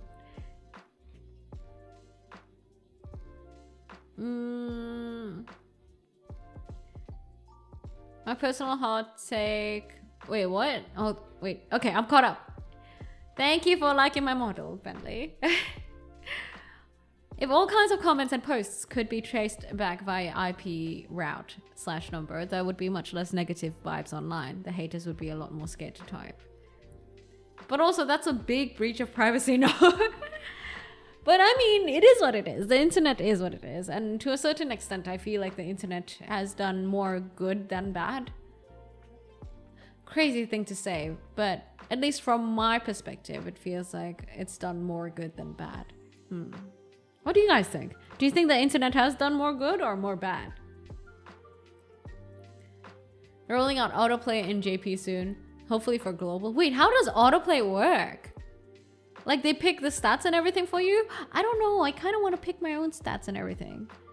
If anything, I wish that they'd kind of shorten and simplify the scenes and events. People Satisfactory is a game about building machines to mine ore from the ground. And the whole objective is to make sure that your production meets your output for the demand of Fix-It Corp with a very sassy assistant. That sounds so cute. Okay, I kind of want to check that out. But honestly, min-max games like eat up so much of my time, dude. Are, Makarari! Thank you for the raid. Thank you. Raiders, welcome. I'm Noira, the Seavox oneesan who serves life talks on the rocks. And we're not particularly talking about life here. We were, but I got distracted by talking about Uma Musume because it has become my second job. And it is to be the caretaker and trainer of cute horse girls. Thank you for the follow, Coptel and Zom. Raiders, welcome. What were you up to? Wait, have I given a shout out? Thank you for the raid, Makari. Welcome to the Deep Blue, everyone. Let me try giving another shout out. Death Stranding. Wait, is that the second one or is that the first one? Because I have played neither. Makari crashed twice. Oh my god. I can so relate to that because that has happened to me before too. Is that the Death Stranding with the guy's face in the sky? Is that the Death Stranding with Hideo Kojima's face in the night sky as you take a bath? Or is that like the first one? It's a baby delivery game, right? Oh, first one, right. I've been wanting to play Death Stranding, but I've been intimidated by hearing, I've been intimidated from my friends saying that the pacing is very slow. What do you guys think of Death Stranding? Any of you guys know about it? I love that. Is that the rage message that Kari crashed? Oh wait, did she crash? Did Makari crash and then y'all's got sent over here? I really want to play number 2, Picora, isn't it? Yes, I've heard. Walking Simulator, I've heard about that too, Walking Simulator. But, you know, sometimes walking simulators can be pretty good too. It can provide you with a good amount of zen, right? You put it on Throne and I will buy it for you. You mean satisfaction, right? People satisfaction? Is that what it's called? No. I need to stop putting games on my backlog. I have so many games and yet I currently invest all my time in Uma Musume. God damn it. Hi there, Lemur. I personally enjoy Kojima games because say what you will about the man, he does and makes what he wants to make. Honestly, I don't think I've ever played a single Hideo Kojima game, ever. I've seen him in Cyberpunk though, but like I've never played a single Kojima game. Though I reckon, I do know that a lot of the friends that I grew up with and the people around me played them, but I never did. I was stuck on my Final Fantasy and everything. Nope, I've never played Metal Gear Solid. I've heard that Metal Gear Solid is fun, and I've seen videos and clips on YouTube showing the stealth runs that they do with Snake, which is kind of crazy and very dramatic, and that looks super fun. But no, I've never played a single Kojima game. I do want to, but good gods, tell me, what is the solution when you have so many games in your backlog, but you're stuck on training horse girls? Like you just can't take your eyes off of these cute ass horse girls that you're very, very invested in. Because numbers going up is nice. I swear. I played the Metal Gear Solid series. So if you could like kind of summarize your experience with Kojima games, what would it be like? Since I reckon you guys would know better. It's Bushdigger, Kill Gamer, and Kaylin. Thank you for the follow. Welcome to the Deep Blue. Just would play a different game. Oh, are you calling me out and saying it's a skill issue? Final Fantasy was my jam in the day. My favorite ones are Final Fantasy 9 and Tactics. My favorite Final Fantasy is Final Fantasy 10. Still and always. Clone yourself so your clones play other games. But then how do I make my clones retain the memory and bring them back to me so that I get to experience the game? Cosmic Star Watcher and Smart Engine. Thank you for the follow. Welcome to the Deep Blue. Guys, by the way, do check Makari out. Makari is very lovely, very energetic, and, well, plays Metal Gear Solid. Wait, no, sorry, Death Stranding. So do please check Makari out. And once again, thank you, Makari, for sharing your community with at the Deep Blue. Wait, I just noticed Macro. Hi! Hi, Macro. You absorb the clones and gain their memories. Tell me, how do you absorb clones? Record for the longest...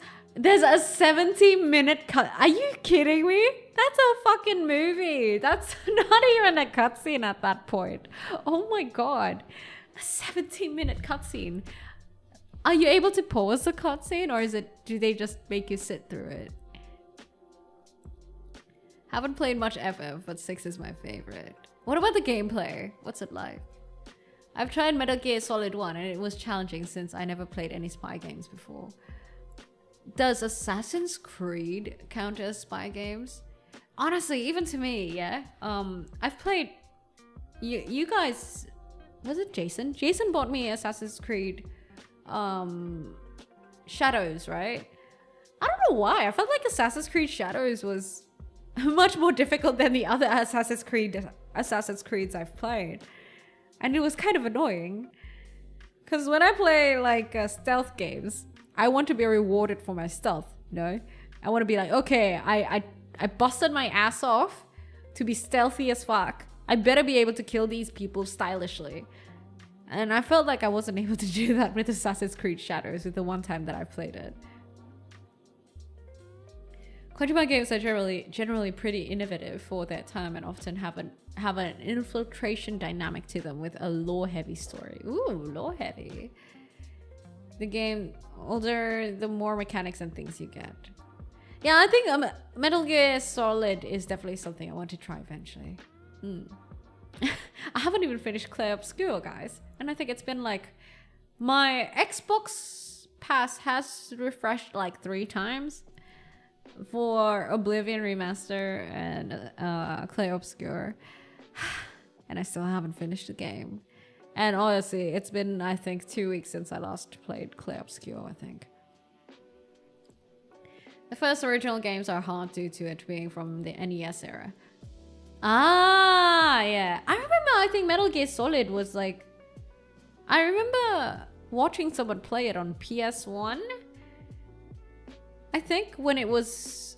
Am I remembering the wrong thing? Side-scrolling PS1 with crates and stuff? Is that Metal Gear Solid? The guy with a buzz cut and a bandana with a gun? Kind of Rambo-ish, but not really.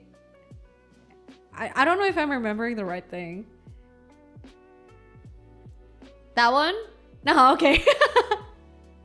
I wasn't sure, man. Because I don't remember... I've seen like the more recent Metal Gear Solid clips, right? And I assumed it was a stealth game. And I'm like, I don't remember the PS1 that I saw as a stealth game. The oldest entry in the stage, but yes. You know what I found out recently? You know how there's the PS1 and then there's a smaller PS1, right? The tinier one. What's it called? I just found out that they're called 2 different things. The PS1 is the bigger, bulky, gray colored PlayStation 1, right? No, not the PSP. It's a white, more compact version of the PS1. Let me find out what it's called. It's not the Slim, I think. It's called something else. Yeah, what's this one?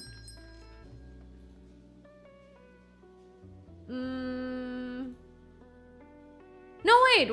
Huh?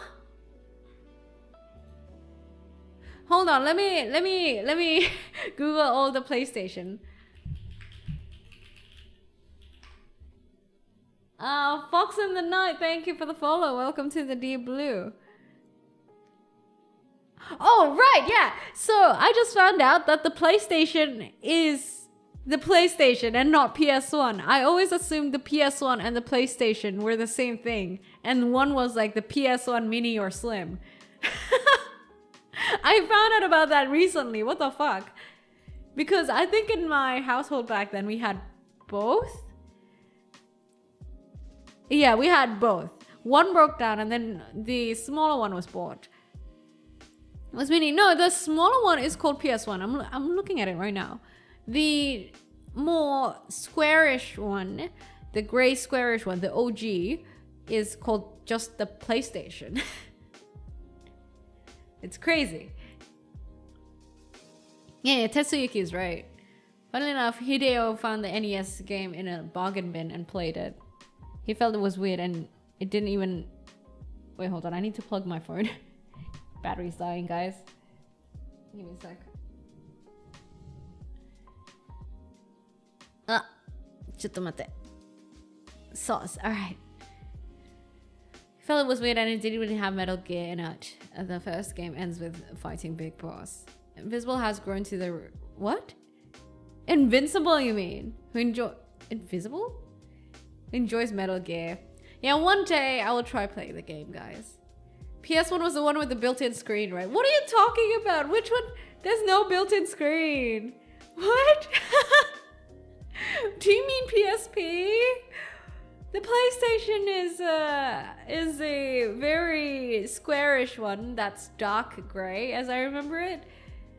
And then there's a more smaller and a bit lighter toned, almost white PlayStation, but had the same capabilities, I think. That one is called the PS1. And then there was a PS2, which Final Fantasy X was on. PS1 and PlayStation was the days of Rampage, of Bishibashi? I think Bishibashi was PlayStation. Right? Not PS2? Vivian, thank you for the 5 gifted on YouTube side. Thank you for bringing in 5 new titlings into the Deep Blue. Thank you for your offering towards the shrine. Vivian, I hope that your PlayStation memories live on. That is my blessing to you. 5 new titlings, guys. One of us indeed, and thank you for being a titling of 13 months, Vivian. That's a year and a tad bit. I hope you've enjoyed your 1 year here at the Deep Blue. Dang! 1 year. That's a long time. That's quite some commitment in it. But you know what I wanted to talk about earlier? Hold on, let me finish my whiskey. So I'm thinking of like making this video I usually post on Saturdays, right? For this Saturday, about the difference between self-acceptance and doing something about it, and self-acceptance and just not doing anything about it and not caring. I don't know, there's probably a proper term for that. What do you call it when someone knows that what they're doing is not particularly great, but they don't give a fuck? Yeah, what do you call that? It's not ignorance, is it? Because ignorance is like when you don't know. But like in the case that you do know that you're in the wrong, but you just don't want to do anything about it. Versus say, for example, for me, I'm someone who's generally very aware, right? And I feel like a lot of things are generally in my control. Call it optimism, call it whatever. So let me think of an example here. For example, if I know that I procrastinate and I'm really bad with time management, and I generally have time blindness as well, meaning when I'm doing something, I can forget time and hours, and I can forget to eat. I know that happens to me. But I accept it, but then I also choose to do something about it. For example, I then plan my days to be able to avoid that. I make time blocks. I plan my days on my calendar so that I have segregated slots for what I'm supposed to do for the day, so that I get notifications for when the times are over to do this sort of thing. Versus someone who has the same thing, but just keeps on living life as is and expects other people to do something about it. What do you call that? Happy birthday, Connor. Happy birthday. Can we have a warm happy birthday for Connor? Apparently it's Connor's birthday. Connor on YouTube side. I have a PlayStation 2 which plays PS1 as well. Did the PlayStation 2 play PS1 games? I don't remember that. I feel like it's either deliberate or being self-aware, but there's still a thin line between them. A blind eye? No, because isn't self-acceptance just being accepting that, okay, this is what it's like? But then whether you do something about it or not is a different thing, right? I'm trying to find the right word for it so I can make a YouTube video title out of it. Because I don't know. I was gonna make the video title the difference between self-acceptance and not caring, but that doesn't make sense. Happy birthday once again, Connor. So I'm trying to think of how I can make the title better. Because I don't think it's necessarily optimism, right? It's more like, I know there's a psychological term for it, a psychology term for it. Locus of control, where locus of control is the amount that you think that you have, whatever is the amount of, it's basically how much you think things are in your control. That's what locus of control is. If you have high locus of control, it means that you tend to think that a lot of things, you can do things about a lot of things. You can do something about a lot of things, personally. If you have low locus of control, it means that you mostly will just feel like everything's out of your control. So you just accept it. He's resigned to being a cult member. Excuse me, Shu? Cult allegations? Emotion. Apathy. Apathy might be a good word for it, eh? Resignation as well. Resignation works too, yeah. Cultivation versus resignation. Ooh, cultivation sounds heavy as fuck. Yeah, locus of control. If you guys look up what locus of control is, like I mentioned, I probably didn't explain it well, so let me redo that. It's basically the amount of control you think you have over things around you, happening around you. I generally think, I haven't taken the quiz for a while or a test about it, but I generally think I have a very high locus of control. Because even if, for example, something happens and it's something that I technically can't do, I always find ways to seek help for it, or like other ways to do something about it. Yeah, most of the times. But also I'm also quick to realize which things obviously are out of our control, and it's just an it is what it is sort of thing. But generally I feel like I have a high locus of control. And then I've also met people who are like, okay, these things happen to them and they feel like it's out of their control, so there's no point in indulging in it at all, or like thinking about what to do with it. Sample sentence, no implications whatsoever. Hey, have a good one, Scarling.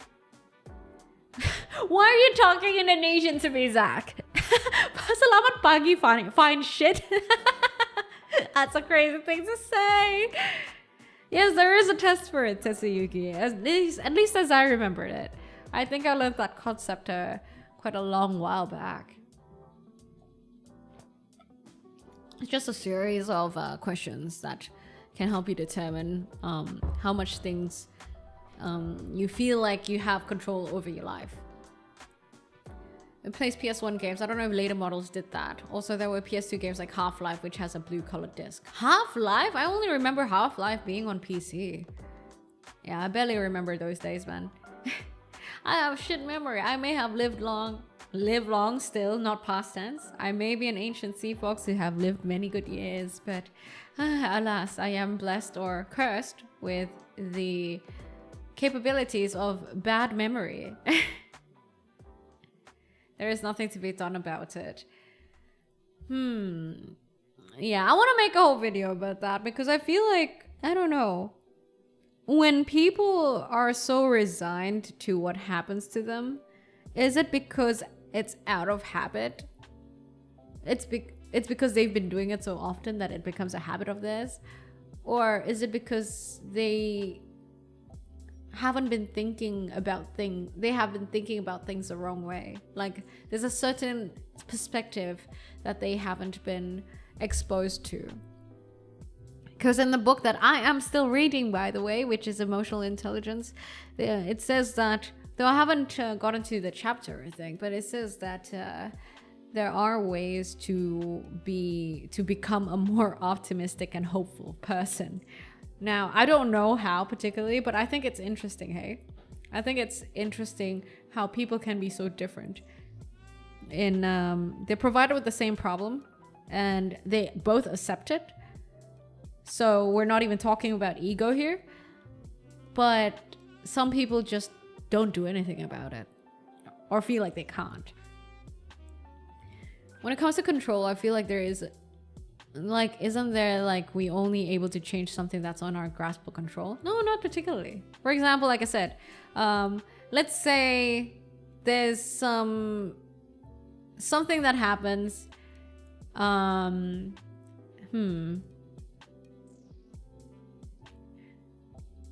Okay, let's say that I want to I don't know what a good example I can think of right now is. But for me, whatever it is, what problem I'm provided it with, and if I have no way of doing it myself, I would, like I said, I would always seek help. If not, I would at least try. You know, I would at least try to get the people who know what to do better for help. I will try to email them even if I don't know them, or I try to get in contact with them even if I don't know anything about them. So in that sort of sense, I try to do the best that I can before, the best that I can objectively and logically, before actually saying that, okay, I've tried, it is what it is.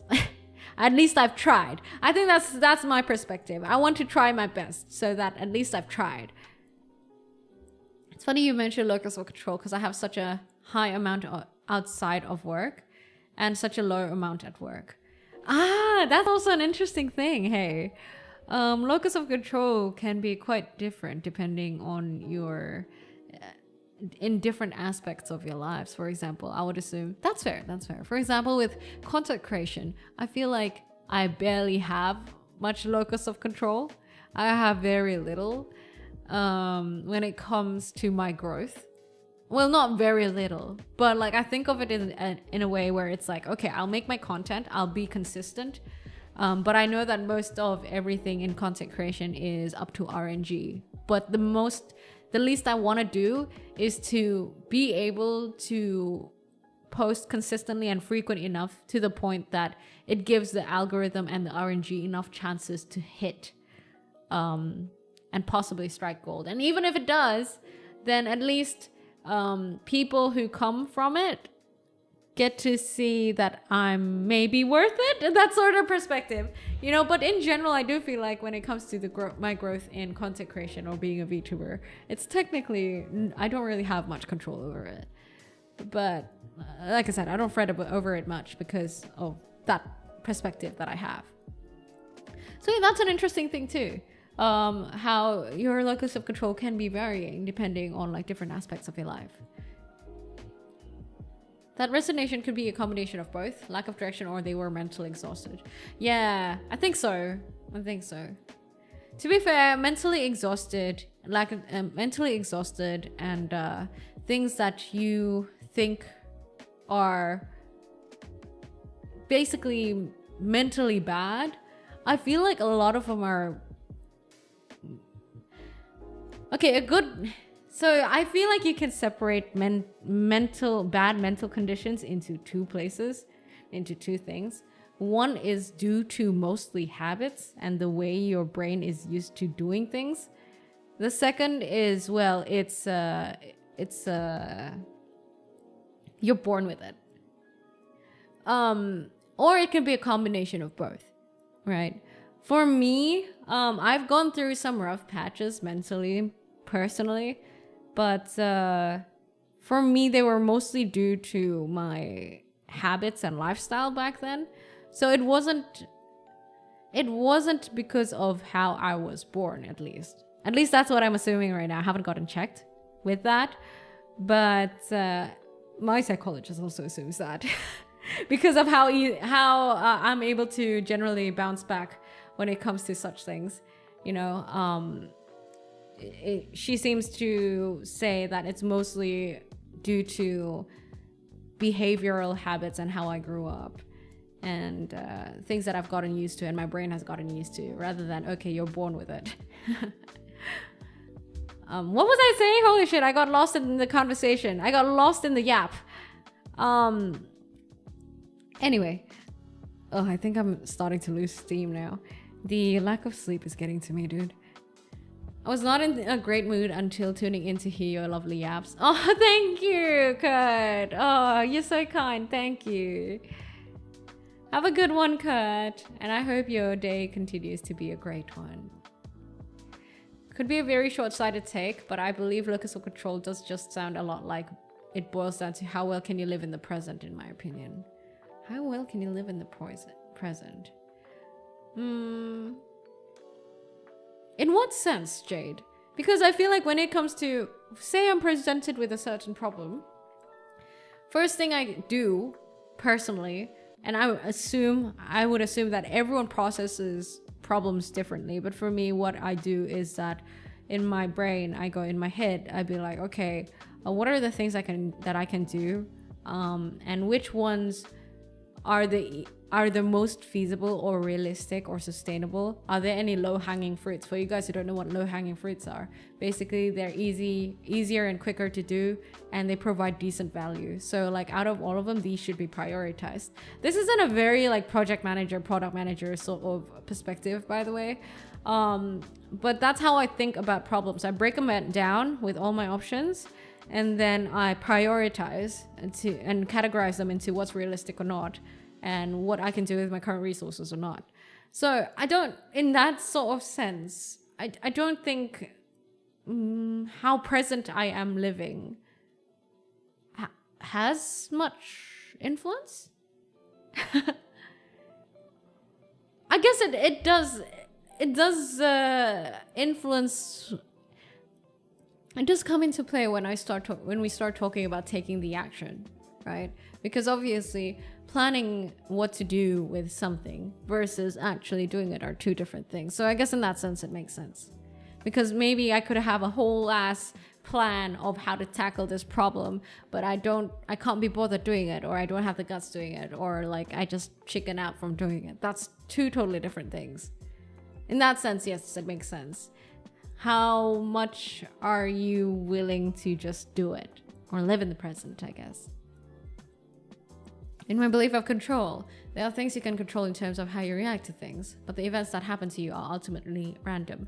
The world is chaotic. It's how you react to the chaos that determines the type of person you are. I believe that too, to a certain extent, yes. No, actually, I believe that fully. I think that mostly whatever happens to you is RNG. I guess that's why I'm pretty chill with a lot of things. Like yeah. I take it as it is. And mostly that's also why I have a lot of benefit of doubt when it comes to things that happen. Most of the times, my first thought is that, oh, is it an accident? Is it just random? Is it what happened? I always have the benefit of the doubt when something happens. Trumpet, thank you for the gifted on YouTube side. Thank you. Thank you for bringing one new titling into the deep blue. Hey, Trumpet, I hope that the music that you listen to after stream is gonna be nice and mellow and calming. Maladaptive avoidance. That is a lot of word.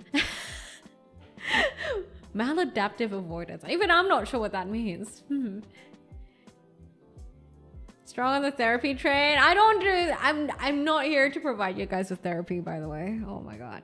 I am in no way trained in such ways. I just really like discussing things and thinking about things and sharing my thoughts with you guys. So always take it with a grain of salt. Low-hanging fruit, because most people use that word alongside you're barking the right tree. Barking up the right tree. I never put those same words together, honestly. But yeah, low-hanging fruit is yeah, you can Google it. Do sea foxes spend most of their time running along the bottom of the sea, paddling at the top, or swimming pelagically through the open water? It depends. Sea foxes can also just walk on land, like yours truly. Another yap lined up, but you hit the nail on the head in the latter. Basically think it comes down to how you respond to situations at the given moment. Yeah, that's true. Oh, actually, Jade, it's perfect. You got the gifted. Nice take on RNG. Yeah, there's a reason, guys. I have a tattoo of a D20 die on my wrist. It's because I embrace life's RNG. When you embrace life's RNG, at least for me, I feel like, I don't know, life's a little bit more less serious. One of the quotes that I live by is live life less serious. And RNG comes into play with that too. Hey Trumpet, thank you for the super chat. Super chat. Arigato. Thanks for the talk therapy. What do you mean talk therapy? Excuse me. Any harmful avoidance behavior? You're an unofficial therapist. I could never, man. I could never. I'd be a shit therapist, because how can one single person talk to you guys? There are so many of you guys on stream right now. There's no way that what I say from my own single perspective can fully capture whatever you guys are going through. I could never. How is the cost of creating VTuber V-avatar? It's called a VTuber, and it really depends. By the way, I'm really tired, so I think I gotta call it a day.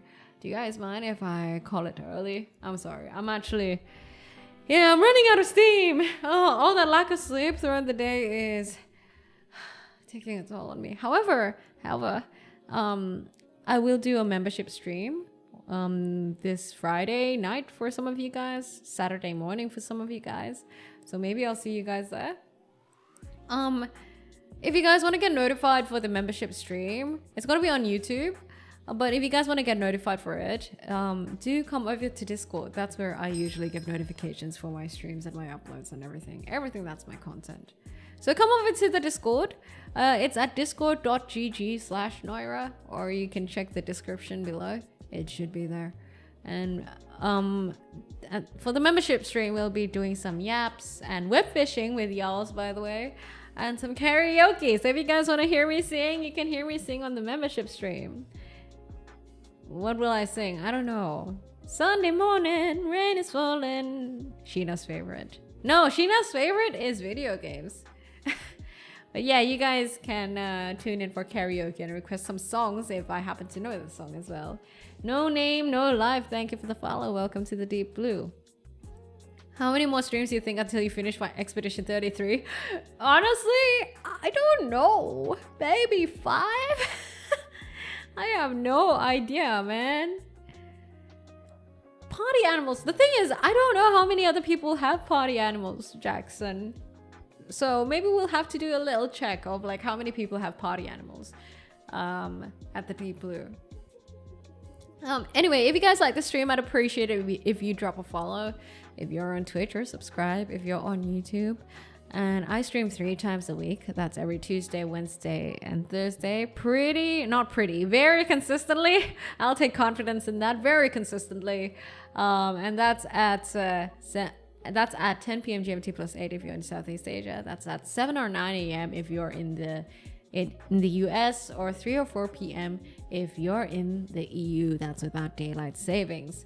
So defos, if you guys are free around those times, you can definitely find me, because I am pretty consistent. Yes, and I think my titlings at the Deep Blue here can quite attest to that. And yes, like I mentioned before, do join in the Discord if you haven't already. You get to hang out with the other titlings and have thoughtful talks with the other titlings, and also get notified for my content, what I upload for shorts, for clips, or like my stream schedule, and also announcements, and also milestones. That's where I update my milestones as well. And I think recently we hit the milestone of 700 plus Discord members on the Deep Blue Discord, which is kind of crazy. So yeah, there's a lot of people, but there's a lot of lurkers as well. So don't worry don't you worry about getting overwhelmed or anything, okay? But if not, I will be having a membership stream end of the week, towards the weekend. If you want to get notified for it, I'll put up the scheduled stream for it probably tomorrow, or via Discord. Another Fox VTuber I follow is about to start Expedition 33. Ah, I see. Damn, they're gonna go through that trauma, hey? Anyway, guys, thank you so much for dropping by the Deep Blue. I hope you guys had a good time here. Oh, if you want to find out more about me, you can go to my website at noira.me. I am so sleepy, guys. I am so dead. I need to sleep. Remember, if you play Uma Musume, be sure to pace yourself and look at the time. Be disciplined. Have a little bit of balance, okay? Don't sacrifice sleep like I did, okay? Don't do that. As you can see, there are consequences. All right, let me find someone to raid on Twitch side. Who shall we raid today? So you know Uma Musume. Fuck, I was just about to log into Uma Musume, bro. I'm not gonna lie. But I'm so sleepy. Talking about Uma Musume, should we raid into Uma Musume? Yes, let's raid into Uma Musume, shall we? Let's read into Noira. We should stream Uma Musume, dude. We should. Maybe we could do it next week. Oh, I'm so excited. I just pulled the card everyone wants. Kita-san Black. Yeah, Uma Musume is super fun. Once again, thank you guys. I'll see you guys for membership stream on the weekends. And for you, if you guys are new here, let me reintroduce myself. I am Noira, the sea fox who serves the live talks on the rocks. Sea fox oneesan who serves live talks on the rocks. And hopefully I get to see you guys here at the Deep Blue again. Sorry, not smiling. I'm about to go to sleep.